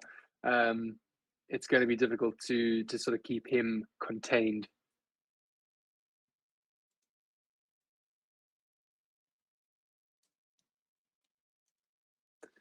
So interesting taking a bit of time on that yellow review. Normally, it can be quite quick, but sometimes when it's a bit more contentious, they take time. Ben Healy starts the conversion. So great kicking from the fly half. Petra, sticking with your prediction. Yeah, your prediction's looking good. Just wish the Scots could be a little more clinical. Okay, fair enough. Yeah, I think there's been a few errors on either side. But I see what you're saying, you know, looking for better. Okay, so here we go. We are going to hear about the yellow card. So it looks like it's staying a yellow card. So it does indeed stay a yellow card. And I think there were mitigating factors there, as I said from the start. But you never know with the bunker system. It has, we've seen red for less.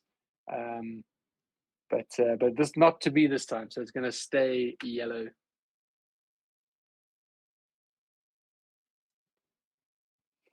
Right, we do get underway once again. 28 points to 0. There are just over 4 minutes to go. Just is over 4 minutes to go. 4 minutes to go. And here comes Scotland running deep again. So Kyle Steyn off his wing, linking up with Ollie Smith, chipping it through, but it is collected nicely at the back there by the Romanian, I think, captain number 8. A lot of work to do this evening, but again, not much ball in hand. Strong counter ruck there from the Scottish. They do gain the penalty advantage, and they do get a penalty. So Romania not doing themselves any favours. Donny DeToy, great to have you here in the chat, saying Sasko plays in Scotland's team will help Scotland win against Ireland, I hope. Potentially, maybe. We'll have to see. I think, Scotland will be eyeing that one up. It'll be a massive game. Can't wait for it. If Scotland gets 73, they equal SA's point difference, both one game to go. Yep, absolutely, indeed. So we will have to see. Really, it's going to be a tight one.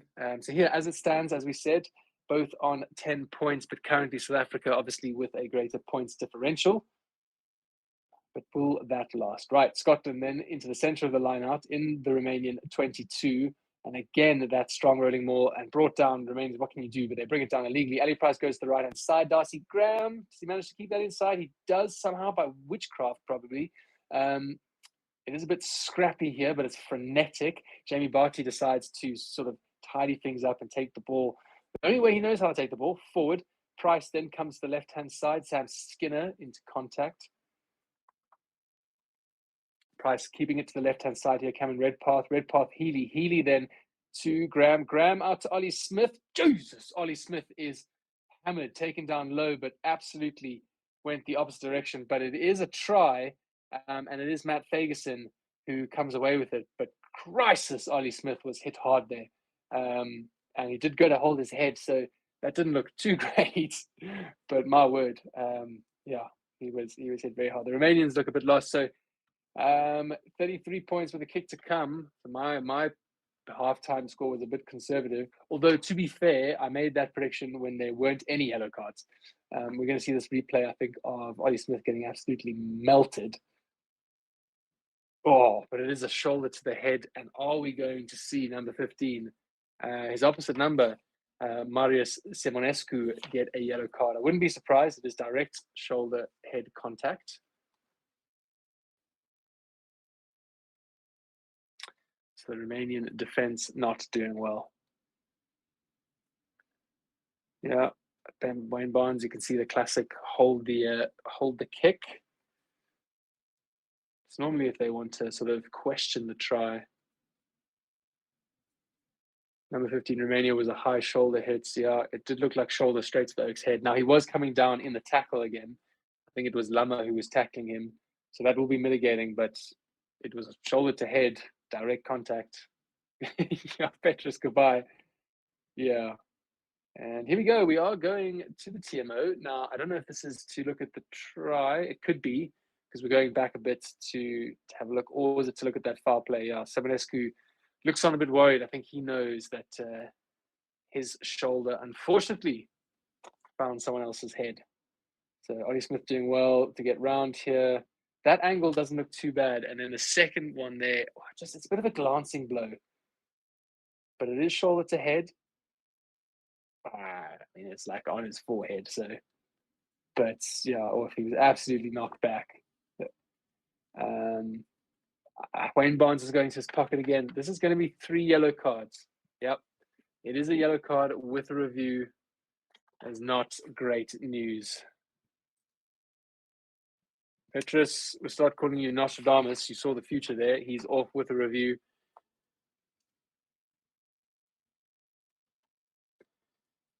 Oof. It doesn't get any easier. You weren't doing well with 15 men on the field, and now you've got 12.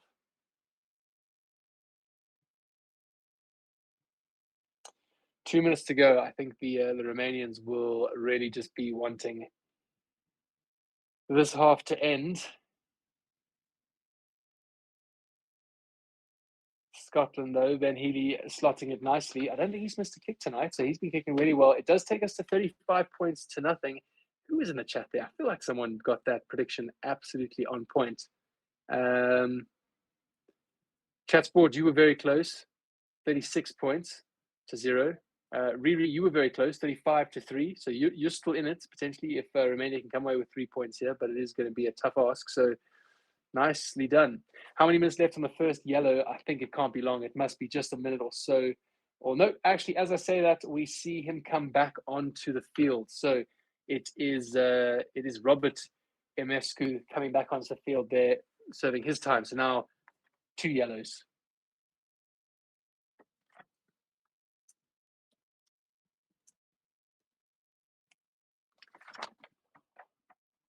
But again, playing with 13 men is still no simple task. Right, into the final minute here. The Scots, again, looking to run it from deep.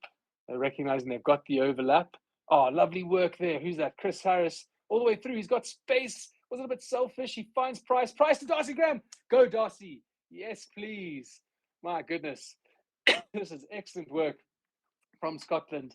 And excellent work for my fantasy team. And I think a lot of us are happy. Fusion Bros, they're saying Graham standing on 115 points for fantasy. This is phenomenal. I hope they do not sub him off. I will be so mad with Gregor Townsend. And Scotland looking to go quickly here. They want another ball. Again, I think recognizing that they need to score that big points differential to level sort of South Africa's point difference. But this is nice work from the Scots here. Great work there. It was Chris Harris breaking through. I thought, potentially he might have held on a bit too long, but Ali Price outside, then or inside, then back outside to Darcy Graham. Darcy Graham, probably the easiest try he scored tonight. So, yeah, great try there for the Scots.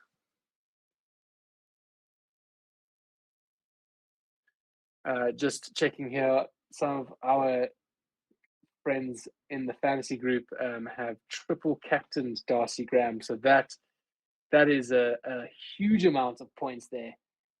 And we will see the first half come to an end as the kick is sort of bobbled out into touch.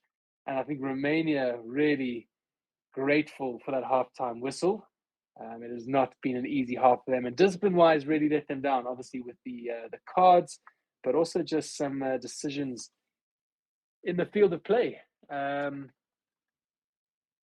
This could get lilac, as Petrus says. Absolutely, it's going to be a rough one. So I think, for me, first half, I think Scotland have looked pretty good.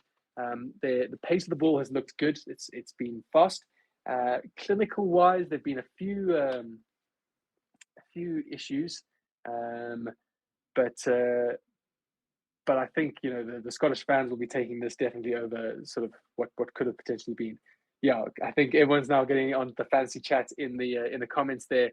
I mean, if you captain Darcy Graham, it's 250 points. As I said, one of my mates triple captain Darcy Graham. That's got to be a lot of points. So people are cashing in on the winger who's having a fantastic game, and so are Scotland. But this is it, guys. It's half time. I'm going to love and leave you just for about 10 minutes or so, get myself a refreshment, and then we'll be back with you to bring you coverage of the second half.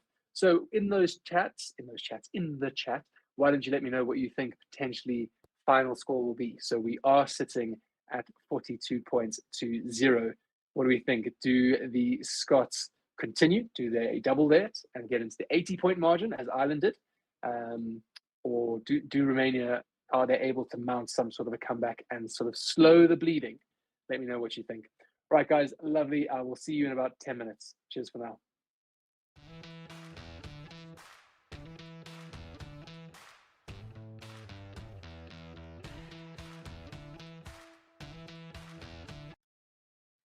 Hello everybody, Stevie P here from Forever Sports, and I'm here to tell you about BOYLESPORTS, the official betting partner of Forever Sports. Across all of our channels, they are one of the leading betting companies in the world and have recently launched in South Africa with an amazing offering. You can get a 1,000 Rand welcome offer. For the rugby, they are giving you 25% payout boost up to 2,000 Rand on the Springboks winning the World Cup, as well as an extra 50 Rand bet when you stake 250 more on rugby during the Rugby World Cup. It is your one-stop betting shop. That is BOYLESPORTS. Come and join us in the community. Check the links in the description to sign up. Get yourself an account and make sure that you are winning big with BOYLESPORTS.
Hello and welcome to Forever Sports. My name is Reese. I'll be talking to you a little bit today about one of our channel partners, BITDEFENDER.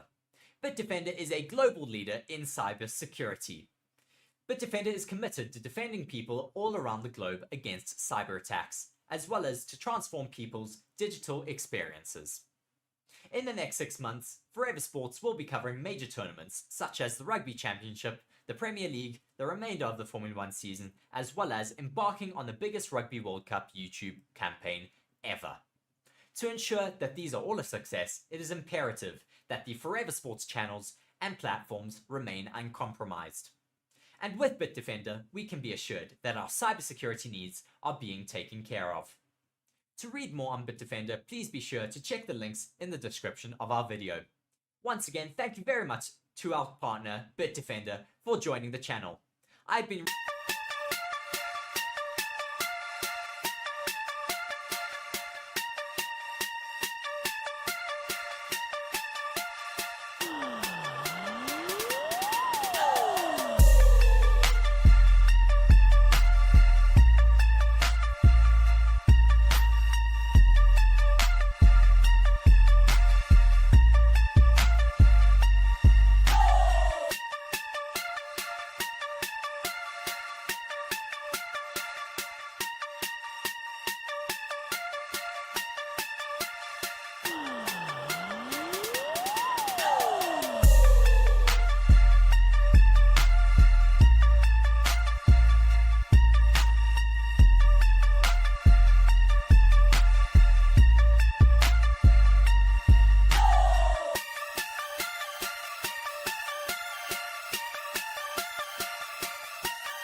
Right, hello everyone, and welcome back to Forever Rugby on Forever Sports, where we're going to get the second half underway rather, which is coming up between Scotland and Romania, and it really has been a one-sided affair, and everyone is very excited if you have Darcy Graham in your fantasy team.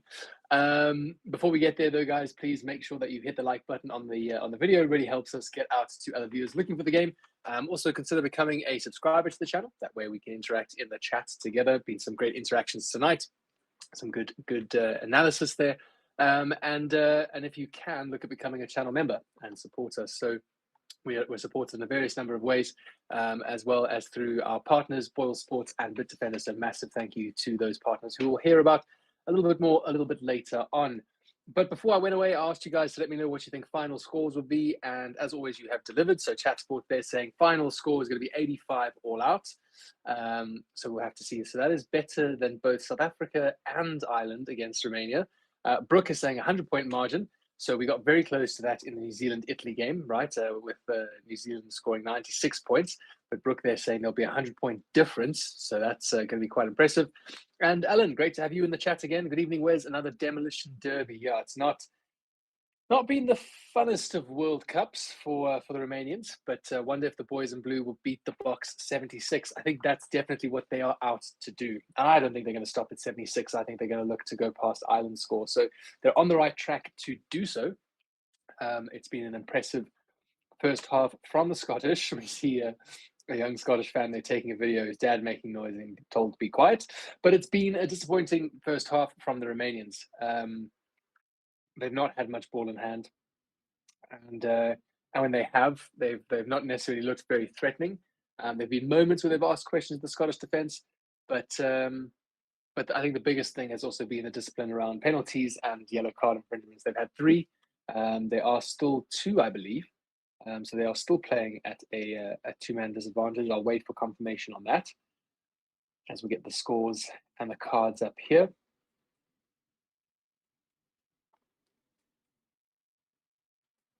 But we are underway.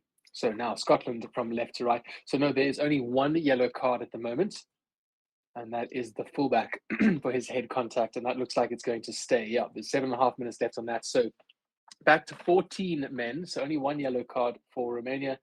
Romania slowly creeping up to their full complement of 15, which will hopefully give them a bit more purchase to be able to actually try get a foothold in this game. Yeah, Fusion Bros, I'm with you there about feeling sorry for them. It's been a tough pool. I mean, a tough pool for all the teams, but especially coming in as a tier 2 nation.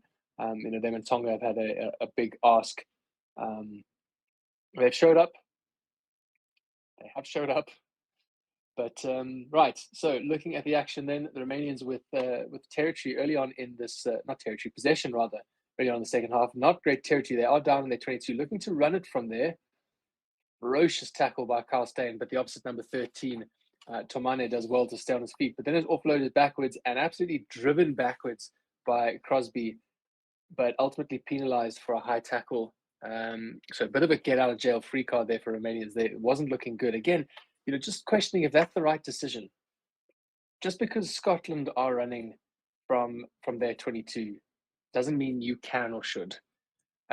So I think Romania, excuse me, just need to be careful and play their game, not to get swept into what you can do, I can do. Today we do see Simonescu on the sideline rather for that high tackle there on Ollie Smith. The shoulder to head was quite rough, but clearly enough mitigating factors where it's kept it a yellow card. So not an upgrade to a red card. So he'll be grateful for that. So about 6 minutes left on that. Right, Romanian lineout just outside their 22. Lots of movements. They go to the middle. Finds his man, does Robert Emescu. And the running ball is working for the Romanians now, driving 45 degrees, but in the correct direction. It splits off. It's still going, still part of the same maul. Making good ground here, Romania. Right, unleashed then out into the backs. The Romanian centres have had solid runs, but they are met well by the Scottish defence. Apanu now out to his big men on the right-hand side. He's on the ground, have to release. Comes to the left. Long skip pass over the top to number 6, Parosu, one of the yellow card members. Not a club you necessarily want to be a part of. Robert Emescu takes it into contact.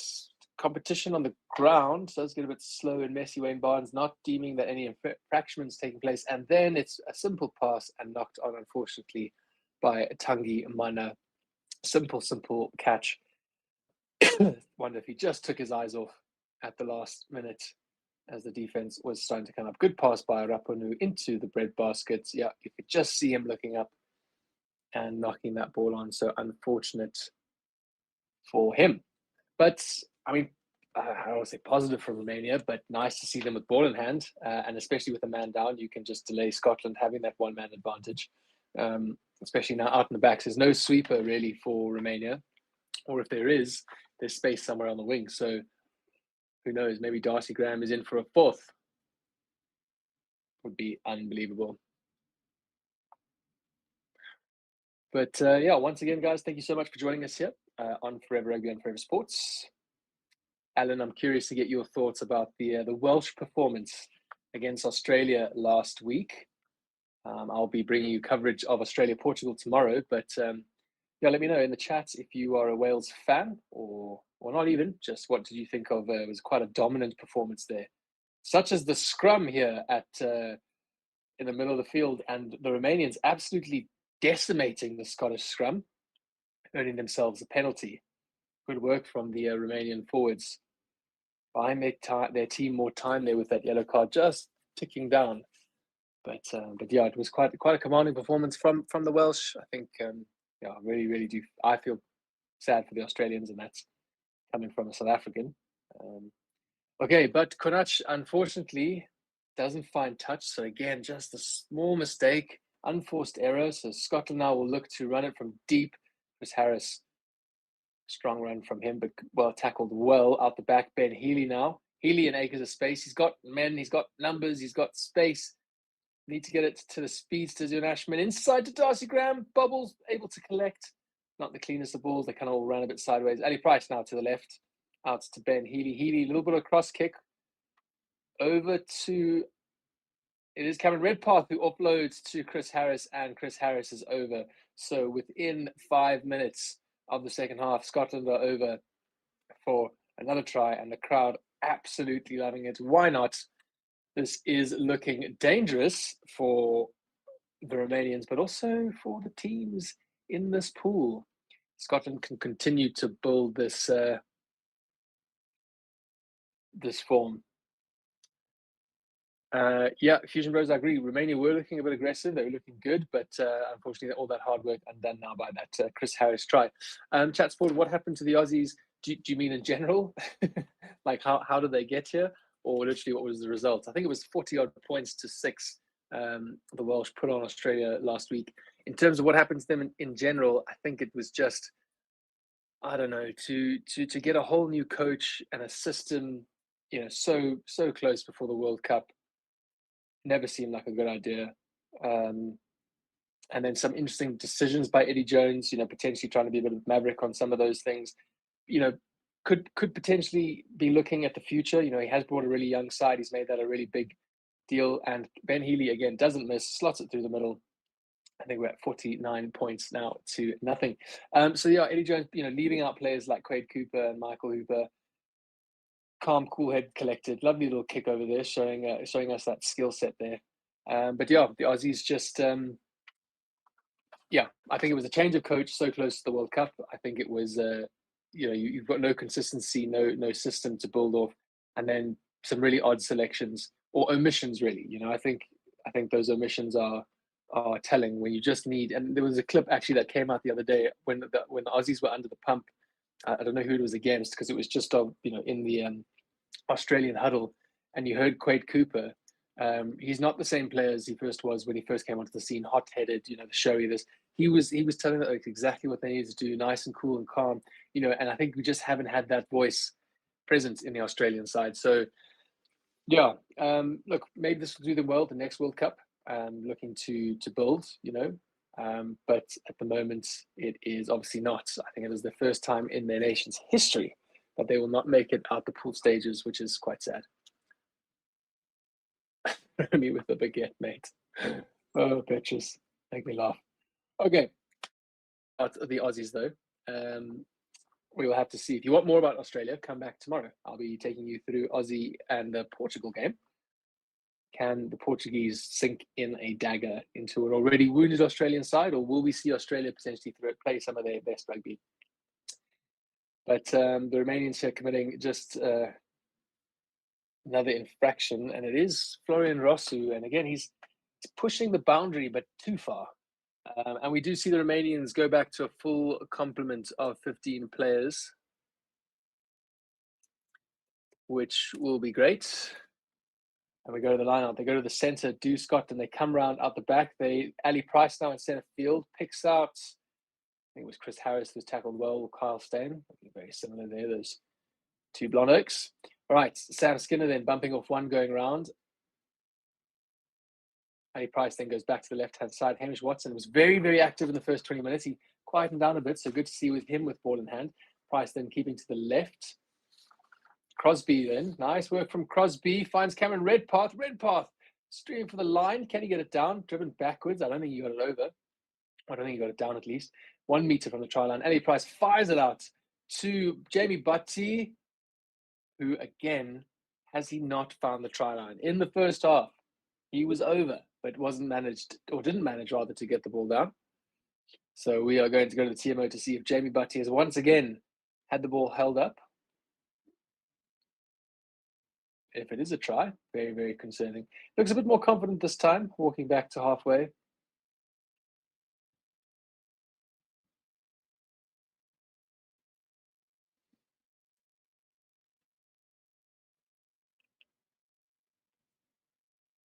No, Jamie Butty has not found the try line. It has come dislodged, and it is a knock-on, and so we will come all the way back and clearly didn't sell his soul to get a try tonight because he has been so close. Yet no cigar. But we will come back for the Scottish penalty in the Romanian 22, and they will undoubtedly go for the line for this one. Back there early, Morwich has found good success in the first half. Ben Healy not missing touch from that close range. Cameron Redpath, you thought was over here, but that man number 15 making amends for its Marius. Marius Simonescu driving back, and then Jamie Butty just not able to do it. Right, the Scots go to the centre, Matt Fagerson, and they drive and they drive and they drive. Well, not Fagerson, it was Gilchrist, and they drive. Stopped once before the line. It does collapse a bit. Ball has to be available. It is. Ali Price fires out to Redpath. Redpath out the back to Healy. Healy to Ollie Smith. Ollie Smith to Darcy Graham. Darcy Graham. Darcy Graham doesn't find the try line this time. 2 meters from the line. Price back to the left-hand side. Sam Skinner tackled strongly on the 5 meter. Ali Price to the right-hand side. Inside to Darcy Graham. Come on, Darcy. Darcy Graham, a meter short. I think everyone wants to see him get another one. But it is a Romanian penalty. So the Romanian defense doing absolutely phenomenal work, stealing that ball. So good work there. And it is the inside center for Navia Tangimani coming up with that poach in a pivotal position. So Darcy Graham just getting isolated there. But again, I think Scotland disappointed that they don't come away with points, obviously.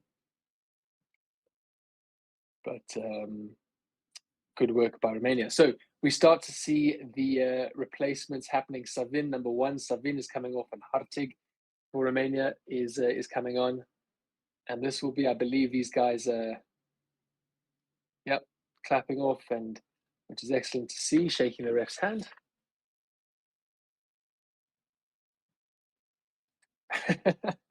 Fusion Bros there spotting something I must have missed. Some leopard print underwear, saying, come on, these guys should know better. They know their pants get pulled down.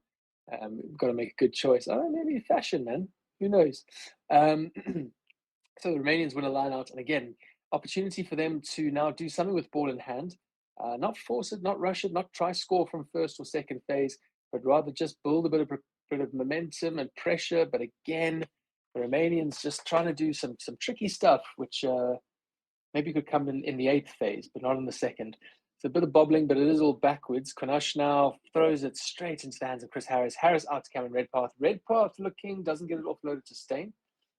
Hamish Watson in scrum half gives it to Healy, coming down to the right-hand side. Healy finds big Matt Fagerson. Ali Price, little dart round through. He's in some space. Has he got the pace? Just brought down by Simonescu. Desperately need on the right-hand side here. There are numbers. Darcy Graham. Darcy Graham does step out. Sorry, guys. I'm going to get very excited when Darcy Graham has ball in hand because I do need these points for fantasy. That is unfortunate. He's just stepped out, but a great try-saving tackle. So I would say good old Marius Simonescu has more than made up for his yellow card. He is saved now. It looks like 2 tries. So excellent work from him. But yeah, just a little bit too much from the Romanians too quickly, potentially.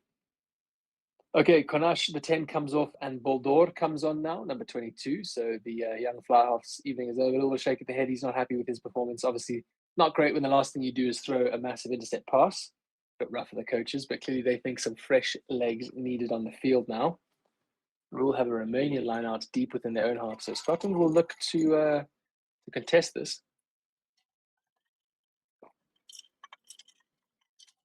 The Romanians making more than double the tackles of the Scottish, 118 to 51. They've also missed 50 tackles, which is, I mean, you cannot be winning. You can't be competing at any kind of level where you're missing 50 tackles. Scotland only missing 5. Right, they do well. Scotland don't compete. But Rapanu finds a hole, and he is through in acres of space. He's got no one with him. He dabs it forward, although I think it's Healy does well. No, it's Ollie Smith who does well to collect. And Ollie Smith now on the rampage. Now there's tons of space for Smith. He's got support on the right-hand side. Will he need it? No, he doesn't. He goes himself. Does he? Makes it all the way again. Marius Simonescu for the line. Ollie Smith, I think, releases, picks and goes. But we are going to go to the TMO just to make sure that he did release there. But goodness me, what great work from Ollie Smith there. Individual brilliance from him. Really unfortunate for Romania because, Rapanu did well there to find the space and exploit it. But then just the defensive line coming up a bit ragged, opening up the space. So Ollie Smith does seem to think he's got it, but we've been here before. Tough work when you do something so well up on him, finding the space, and then the kick was decent, but just fell quite nicely for Ollie Smith, and he just identified in the space in behind. And once he got through one or two, there was no one there. He had some big boys in support, so potentially didn't feel like they had the gas to go. And he gets taken down. He releases the ball, up he gets. Now the question is, are his knees on the ground? So they will have a look at this, undoubtedly in very slow motion. So he does release, he gets up, knee down, and he can stretch. First glance, guys, I think that's a try. I do think Ollie Smith is in here with a try. We will have to see. Indeed, he is. We're lining up for the kick, so we're not even going to TMO. I think everyone's happy with that. So Ben Healy here with quite a tricky shot for the right-hand side, although he's slotted two before, and he slots this one. So Healy showing what he can do with boots. Making all the South African fans quite jealous. Thinking, well, if only we could just get a sharp shooter. Bagpipes in the crowd. Now, again, okay, so that must be absolutely epic and awesome if you like bagpipes. If you hate bagpipes, that must be the worst. Ali Price comes off, and George Horn is now on for Scotland. So we're starting to see some early changes in the 54th minute, potentially trying to get some meters into some legs. Crosby takes a strong run. Luke Crosby, strong run into solid Romanian defense. Those held up. It does come loose. I think it's Gilchrist then trying to make his way over the 22. Again, Scotland looking to run from deep. Out it goes to the left-hand side. Good break there, Matt Fagerson. Fagerson got, I think, Horn on his right. Oh, he just got a bit confused. Went to go to his left and then right, but the space that closed up. So George Horn here to Healy. Healy looks to cross kick, but no one out that side, or at least not the right position. Hamish Watson now. Careful not to get isolated. Not much support, but they do get there eventually. Darcy Graham out to the left. Ben Healy looking for space. Healy finds Java, a nice little out the back pass. It does go backwards. Redpath, Cameron Redpath having to clean up a bit. Chop tackle, good tackle off the deck. All the action happening here. So center of the field into the Romanian half. Ben Healy tries to go himself. Ben Healy through a half gap inside to Ollie Smith. Can he get it loose? It goes backwards, I think. No, Wayne Barnes blows the whistle and has deemed to have gone forward. So unfortunate there. It did seem like Scotland were going to come away with another try. 3 more converted tries and at 77. Thanks, Alan. Appreciate it, mate. Don't worry, we are fully well aware. It's going to make things very interesting to see if they get up that high, which I feel like they're more than capable of doing. Tomorrow's game becomes even more important, and then obviously Scotland Ireland is going to be an absolutely massive one. I mean, what a tale that would be. But we will have to see. We'll have to wait and see. We are focusing on this, living in the moment and all that. Fusion Bro saying Scott's coach looks like Woody Harrelson. Yeah, Gregor Townsend. He does indeed. Are we going to see Romania get on the board? They didn't get on the board against the Springboks. They obviously did with an early try against Ireland and then a penalty kick. But it'll be 2 games, and they go back to back without scoring a single point. I mean, to be fair, they've not even really been in a position to get a penalty kick in a good place on the field. So just haven't had ball in hand.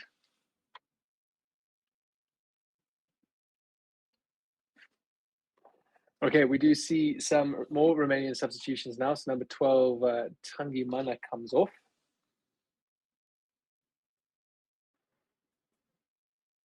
As we go for a Romanian scrum. Yeah, I think Marius Simonescu, by his yellow card, has been outstanding defensively for the Romanians.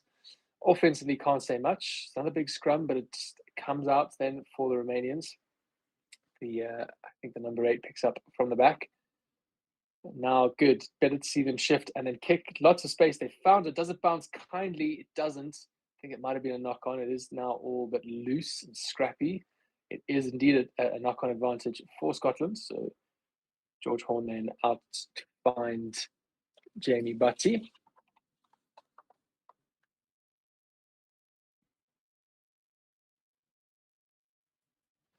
Campo 675. Yes, there is, but it's still a tough ask, right? Scotland have to obviously beat these guys with the bonus points, which I think they'll do. I think it's safe to say they'll do. And then the Boks got to obviously win tomorrow. That's key number one, and then they've got to win well. And then Scotland have to beat Ireland, which is not going to be an easy task. Ireland obviously in good form, but not impossible. Right, back to this game here. Healy then back inside to Darcy Graham. Darcy Graham with fancy footwork got Healy on the right. Healy then needs some more support. Darcy Graham kind of just stopped off, but no, he doesn't. Gets round Lama, and Ben Healy scores himself a lovely try. Nice little assist there from Darcy Graham, doing well to make space out of nothing. Yes, Alan, 2 more. Thank you, mates. Yeah, no, things are getting tense here, guys. I think they should just call the game now. I think they've got the win. All is well. I think Scotland can be happy with his performance. You don't want to risk any injuries, so I think it's in Scotland's best interest just to close up shop now. I don't see anything wrong with that. Obviously, I'm being sarcastic and facetious. As a Springbok supporter, I think all Bok fans are getting a little bit nervous now. But Scotland, you have to say, are playing very well. Bar, we recognise it's not a fantastic Romanian side. I don't think anyone would find that too controversial. Scots still have to do well. And we do see here Captain Grant Gilchrist coming off. I think he's put in a massive performance, saluting the crowd, getting a big bit of ovation there from him. Darcy Graham doing Darcy Graham things, which is excellent. Ben Healy here again, stopping the tackle of 14 Lama, who's been pretty good tonight. But again, the Romanians just missing too many tackles.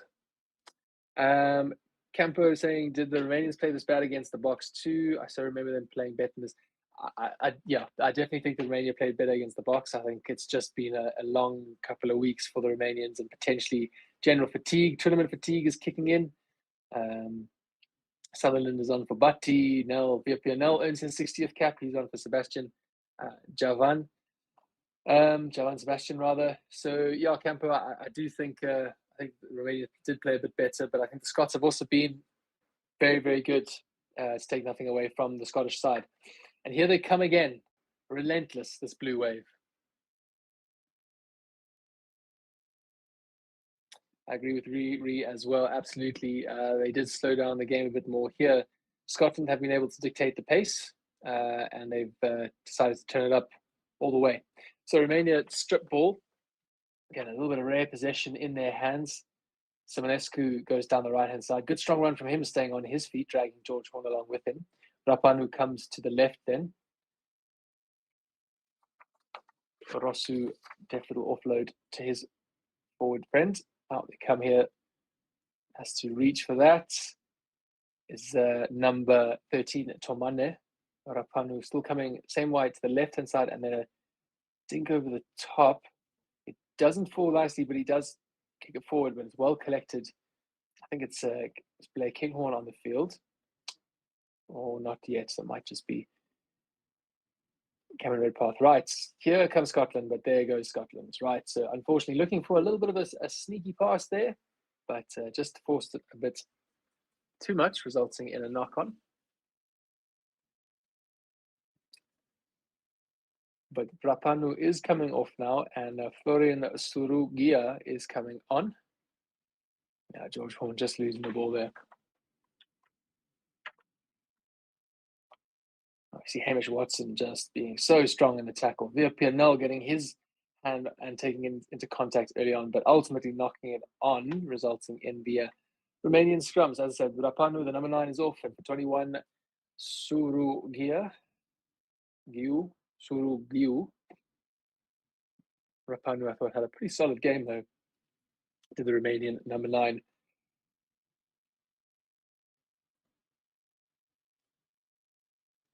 Right, good attacking platform here, just inside the Scottish half on the left-hand side. Decent blind side available. Unlikely to come this way, though. Short arm. to the Romanians. And they do go quickly. So it is number 20, Damian Stratila, taking it into contact. So here come Romania. Number 4, Adrian Motok. We haven't seen much of him this game. To be fair, we've not seen much of any of the Romanians just because of the lack of possession they've had. So Scotland careful not to creep offside there. 17 taking it in. Hartig there getting involved. Finally, some possession, meaningful possession in a good territory position from Romania. Surugiu. Out it comes to 22, Boldor. Little cross kick, lovely weighted cross kick, but well read by the Scottish defence. Darcy Graham came in and tackled well. Unable to effect a turnover though. And they win themselves a penalty. So it looked like a high tackle there. So again, Romania now starting to build a few phases. Now they can look to knock this down and yeah, get a better scoring position here. Oh, really helping us out here, saying points difference doesn't matter between Scotland and South Africa because the winner of the match is considered before points difference. Okay, so that is that's good to know. That makes me feel a bit easier. So go on, Scotland. Score as many tries as you like. Right, as it stands here, we see the table again. No movement. Both South Africa and Scotland on 10 points each. Right, Romania inside the Scottish 22. They go to the front of the line out. It's a good line out. They've set the driving more.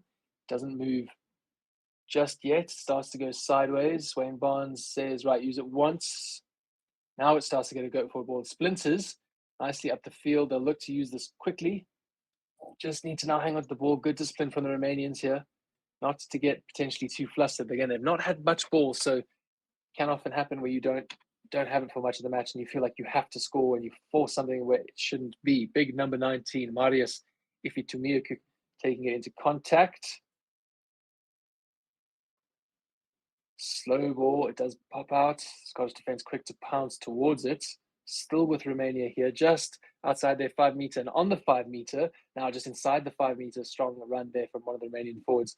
They are going to pick and go around the corner here. This will be fantastic for the Romanians to actually get over the try line. A good strong run from 12, but driven 20, excuse me, Statila, but driven back into the mess of human bodies that is that ruck.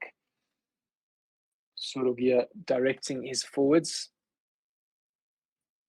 And looking for quick ball, but it's incredibly slow. Scotland doing well to disrupt that legally. You would have to think just pulling in the line, just slowing things down. Driving for the line, they are over. I think it does look like it's going to be held up. No real celebrating there from Romania. So we will come back for the penalty being offsides. So Romania will have another crack at it. But looking good from the Scottish defence. But the Romanians, with their first real moments here in the game, they might look to tap and go quickly and not from the line out. No, they are going to the line out. Tudor Boldor gets them on the 5 metre. Can't ask for much better. 65 minutes done, so 15 to go in this clash between Scotland and Romania, and really a one-sided affair. Scotland have been, I think, very good tonight. Romania have been not so good. Substitutes a bit confused. Are they coming on? Are they not? Indeed they are. So for Scotland, it is number 20, Rory Darge is coming on in place of Hamish Watson, who I think has had a massive performance, and Hugh Jones is coming on in place of Chris Harris. So very capable players and replacements, potentially looking just to keep the legs fresh and that scoreboard ticking. So we have got a rolling maul. It is again not going anywhere quickly, but slowly over the 5 metre. It's now facing the wrong direction. It does go to the ground and played in the air. So another penalty for Romania here. What do? They once again go to the line out? Or they're going to tap and go? Nope, Paul Lord says we're going to go to the line out again. So they will set a third opportunity to set a proper driving maul. So that penalty coming from the Scottish players playing the ball carrier in the air.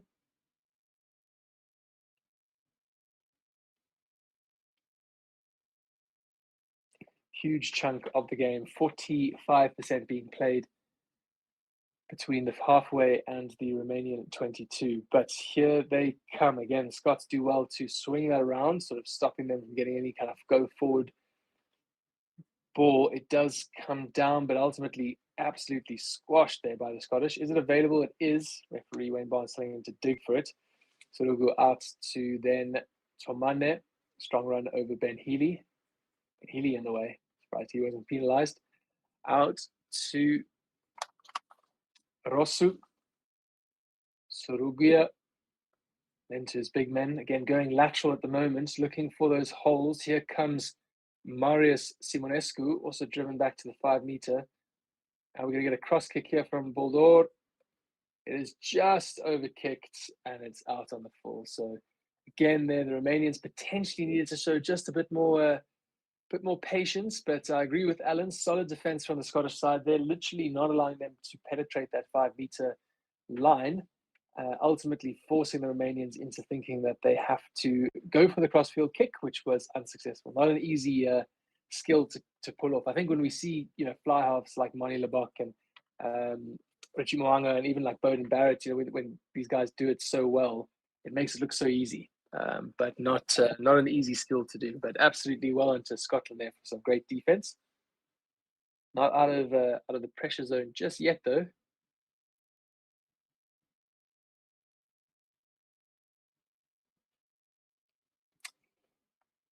Meters made. Scotland have made 1,319 meters, 1.3 Ks. That is unbelievable. I wonder if that's the most meters made in this Rugby World Cup. So they go to the back of the lineup, get the driving more, and they will find some good meters here. The Romanians have struggled to deal with the Scottish driving more. But George Horn then takes it from the back and boxes over. He does find number 23, Nicholas Onutu, takes on Darcy Graham, eventually brought down. The ball comes loose. Let's go backwards, though, still with Romania here on the left-hand side. Out it goes. Now, Romania careful not to get isolated, running in single runners, but they earn themselves a penalty. So one of the Scottish players not rolling away. Unfortunate there, just getting caught. I think it was potentially, it is indeed number 17, Rory Sutherland, getting caught in the tackle there.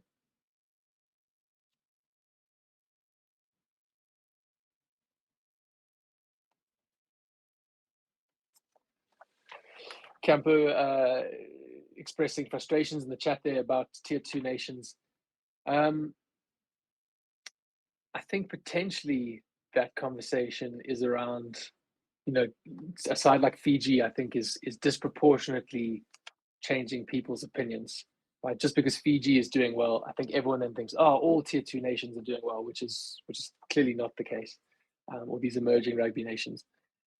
But no, I think, with regards to many of them, your Romania's, potentially your Portugals, then, Namibia, it's still very much a very clear divide. And whether they have gotten significantly better and close that gap is a tough one to quantify or to really hone in on.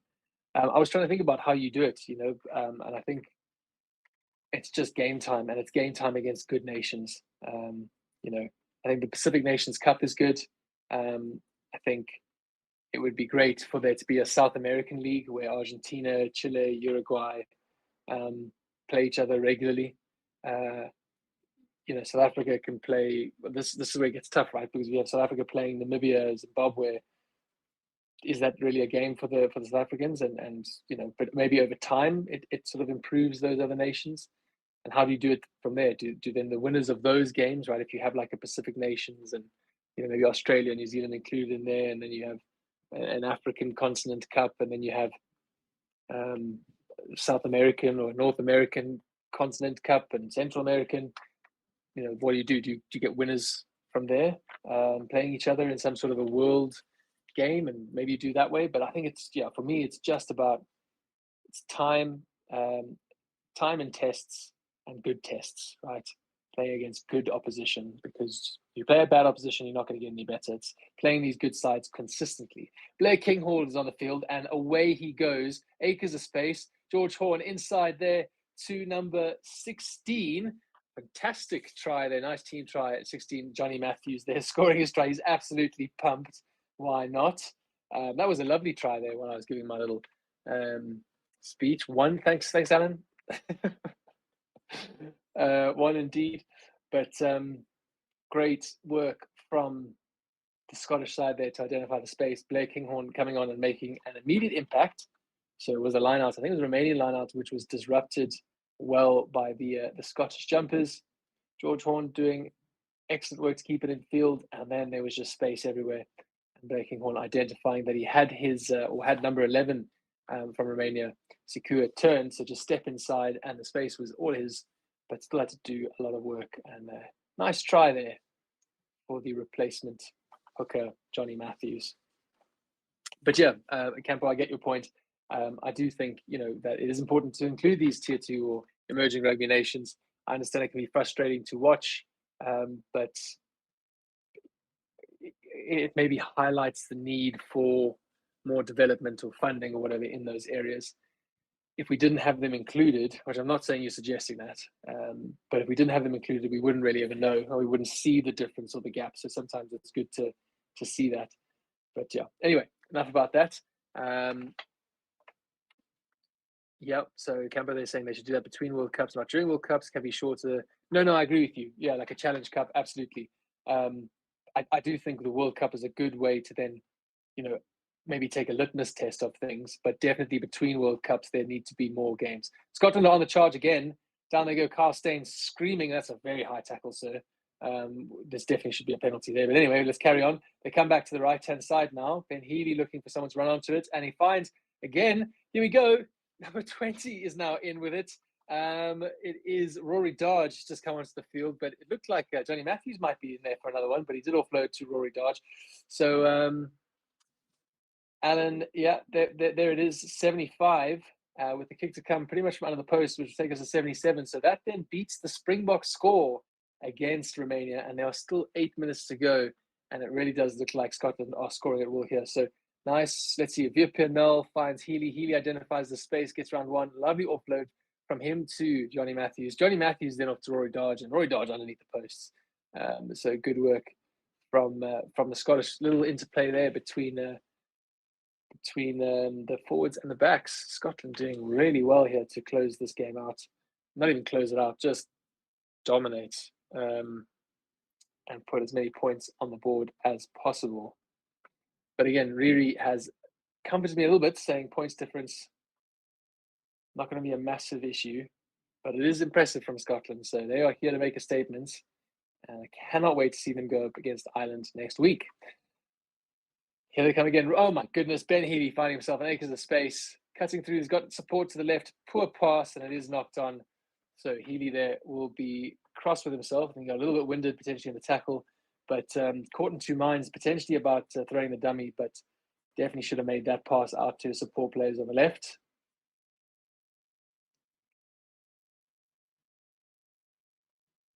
Yeah, just falling short. I think it was Matt Ferguson running onto it, or Luke Crosby there.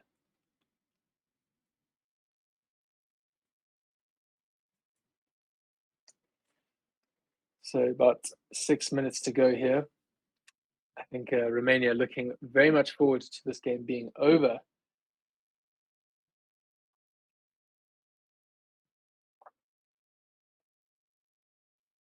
It's been a tough night for them. They've done better in the second half in the sense of discipline. 27 offloads by the Scottish team, 2 by the Romanians. So I think Romania have done better here in the second half with discipline. Although, not obviously conceding 3 yellow cards, but their defense has still struggled against a very good Scottish attack, who have looked very clinical. A few slip-ups here and there, but those are to be expected. Petra saying different Romania teams, the one that played us, absolutely. These guys are not as good as the team that played our side. As I said, I think just general fatigue as well setting in. So we go to a Romania scrum here. It is picked up off the back by big number 20, Statila Suruguio, directing his troops around to the left-hand side, but driven backwards in the tackle. Out they go then to Bulldor. A nice flat pass to Tomane. Held up in the tackle. Will it be a maul? It is, and the ball is not available, so it comes out to the Scots. So Scotland just not allowing Romania any sort of meaningful possession. Yeah, Romanians look defeated, like they got nothing left. Fusion Bros, I agree with you. They are finished. Tough stuff. I think they would have been pumped up in the beginning, but then, tough to come back from that deficit at half time, and especially with the 3 yellow cards. We're starting to wrap up here, guys. I think, in terms of man of the match, I think definitely for me it has to be Darcy Graham. I think he's played excellently. I thought Ben Healy's also had a good performance. I thought he's conducted well. He's kicked excellently. He's found players in good space. Ollie Smith has also got to get an honourable mention in there. The 15. Cameron Redpath has had some fantastic runs. So really, I think Hamish Watson as well. I think a lot of players putting their hands up for man of the match, but I think you can't deny Darcy Graham and his scoring prowess. So excellent work. Let me know if you've got someone else that you think's had a really good game on your side. From the Romanian side of things, I do think he did get a yellow card, which isn't fantastic, but Marius Simonescu, the 15, has played really well and sort of saved his team a couple of tries there. About 4 minutes to go. Scottish scrum here on the 10-meter inside the Romanian half. More stable this time, but it does shift around a bit. Moves forward. They do get the penalty advantage. Right, so out they come to the left-hand side. Here we go, Ben Healy. Once again, an acres of space. Just where is the Romanian defence? Oh, it's absolutely smashed by Marius Simonescu again. But Healy does well to get up quickly onto his feet. George Horn out to the left. Healy to Stain. Stain wanting to get onto the scoreboard, but held up well in the tackle. All a bit slow there. Dodge, then out to the big men. Healy, nice little round the back pass there. Scotland will want to keep discipline here. It is looking a bit scrappy. Little inside ball there to Darcy Graham. Is Darcy Graham going to get one more? Darcy Graham is indeed going to get one more. Some more fantasy points. Again, had absolutely no right to score from that position, but did excellent work. Did number 14 at Darcy Graham. That is great stuff. Yeah, again, solid tackle by Marius Simonescu, but just inside ball, Darcy Graham, steps round 1, steps round 2. My goodness. Brilliant work. Brilliant work from the Scottish winger.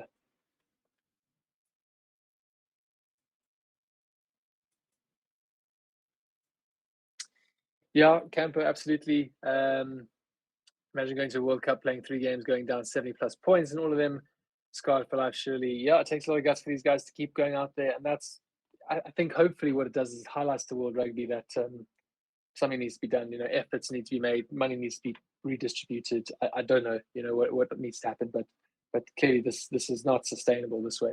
Ronnie, great to have you in the chat with us. Hey, Wes, and guys, geez, big point totals. Yeah, I'll be in London for the Scotland Ireland game. Ronnie, have an absolute fantastic time in London for the Scotland Ireland game. Undoubtedly going to be a massive one. Yeah, I think if South Africa can secure tomorrow's win, then Scotland Ireland is going to be huge. It's going to be big regardless. So definitely enjoy that, Ronnie. But good to have you here in the chat with us. But yeah, if you're just joining, the Scottish have really done a number on the Romanians. This is the biggest points total out of any of the teams have put on them, and we've been chatting about why that is. And I do think it's just the Romanians. Potentially what Campo is saying about their belief and attitude, and tough to come into a game where you've 2 consecutive games had 70+ points put on you. How do you gather the strength to go out there and believe you can do it? So tough work for them, but Scotland not showing any mercy, and they do earn themselves a penalty. I think going off their feet. Alan, have a good night. We will see you hopefully tomorrow, mate. Tune in for the games tomorrow. I'll be bringing you Australia, Portugal tomorrow afternoon. And I think it is Stevie P taking you guys through South Africa, Tonga. Make sure you tune in for both games. It's not Stevie P, it's Mark, in fact. So Marky Mark will be taking you guys through, and all of us through South Africa Tonga. Great to have him take us through that one. Hopefully with a positive result. Ruby saying jealous of anyone who put a boost on Graham. Yeah, I know. One of my mates put a triple captaincy on Graham, so unbelievable points there. But here we go. Scotland looking for another one. Chip ahead, potentially just going to run a bit too quickly, but Marius has to take it, and he takes it out. And Darcy Graham looking to go quickly. He throws it over the top, but it disrupted by the Romanian players, and then a high tackle from Cameron Redpath allows Romania to get out of jail free. So Darcy Graham, maybe not the smartest decision at the end there, but can you blame him? He's had such a performance. And we are officially in the red. So Romania will be able to kick this upfield. Fusion Bros, thanks for the chat, mate. No, we appreciate you having you here. Excellent work. Have a good one. Hopefully see you around tomorrow. And the Scotland players all look like they're going to get up and get ready to start shaking hands. So Romania now with a line out just outside their 22. Can they get this upfield and look to come away with some sort of points? Better driving maul. This is all they needed when they were on that 5 meter. They would have done well, but unfortunately that is not the case. Out it splinters there from number 16, Bardasu. Out to the right they go now. In a bit of space, not many numbers though, but making good ground are Romania.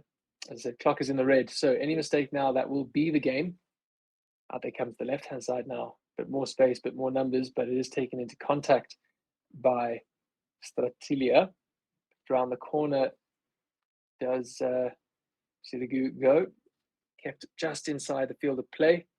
Out to the right they go. This is better from Romania. This is probably the most positive they've looked. I think they no penalty advantage. Wayne Barnes, nope, drops his arm.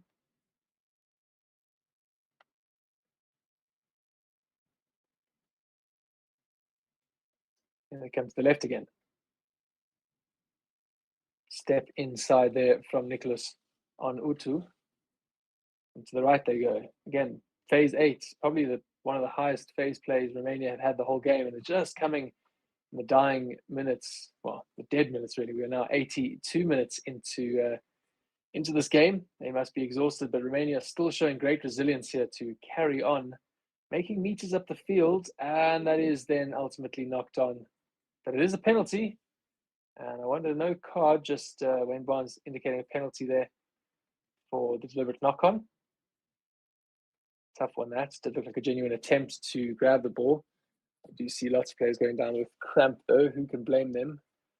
82 minutes into the game, but Romania will look to kick this upfield. Can they come away with some points? Good position, about halfway between the try line and the 22.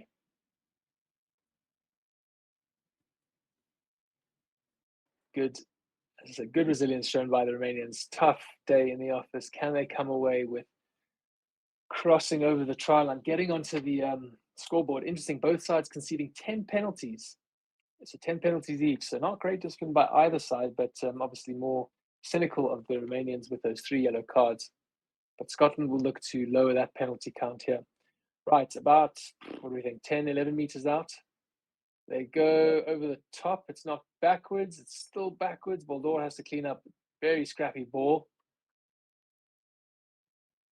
Picking and going around the ruck, not making much ground. So it'll be trying to get his troops in the correct position. Out he goes to the right there to Florian Rusu. By his yellow card, he's also been all over the place. Tomane still running strongly. The outside centre. Oh, and again, almost an intercept there by Kyle Stain. But I believe that's going to be a knock-on. And Wayne Barnes blows the final whistle. There it is, ladies and gents. The game finally comes to an end. I think a dominant, commanding performance from Scotland there. Romania just never in it, unfortunately. Never had much of the ball. And when they did, weren't really able to penetrate a very strong Scottish defence. Excellent performances from Darcy Graham, Cameron Redpath, Ben Healy. Fantastic stuff. So we will have to wait and see. It is going to be an interesting one, ladies and gents, about what happens. We will have to see with tomorrow's game. As I said, make sure you join in to join Mark to go through that game. But guys, excellent. Thank you, Petrus. Thank you, Campo, Riri, Fusion, and all of those guys that were here, but potentially not chatting. Chat Sport, can't forget you as well. Appreciate you guys in the conversation. Make sure you like the video and subscribe, guys. But that's it from me. A huge thank you to, as I said, all of you, and a thank you to our partners in BOYLESPORTS and BITDEFENDER for being able to bring you this coverage. It's been a good one. I will see all of you tomorrow, where we look when Australia will hopefully come away, well, for Australia's sake, with a positive result against Portugal, and the Portuguese will be looking to rain on their parade. Mursa Boss, come Romania, you can do this. I'm not sure what you want them to do, buddy. It is well and truly game over there. Okay, guys, I'm going to call it a night. Lucky to be with you all. Until I see you.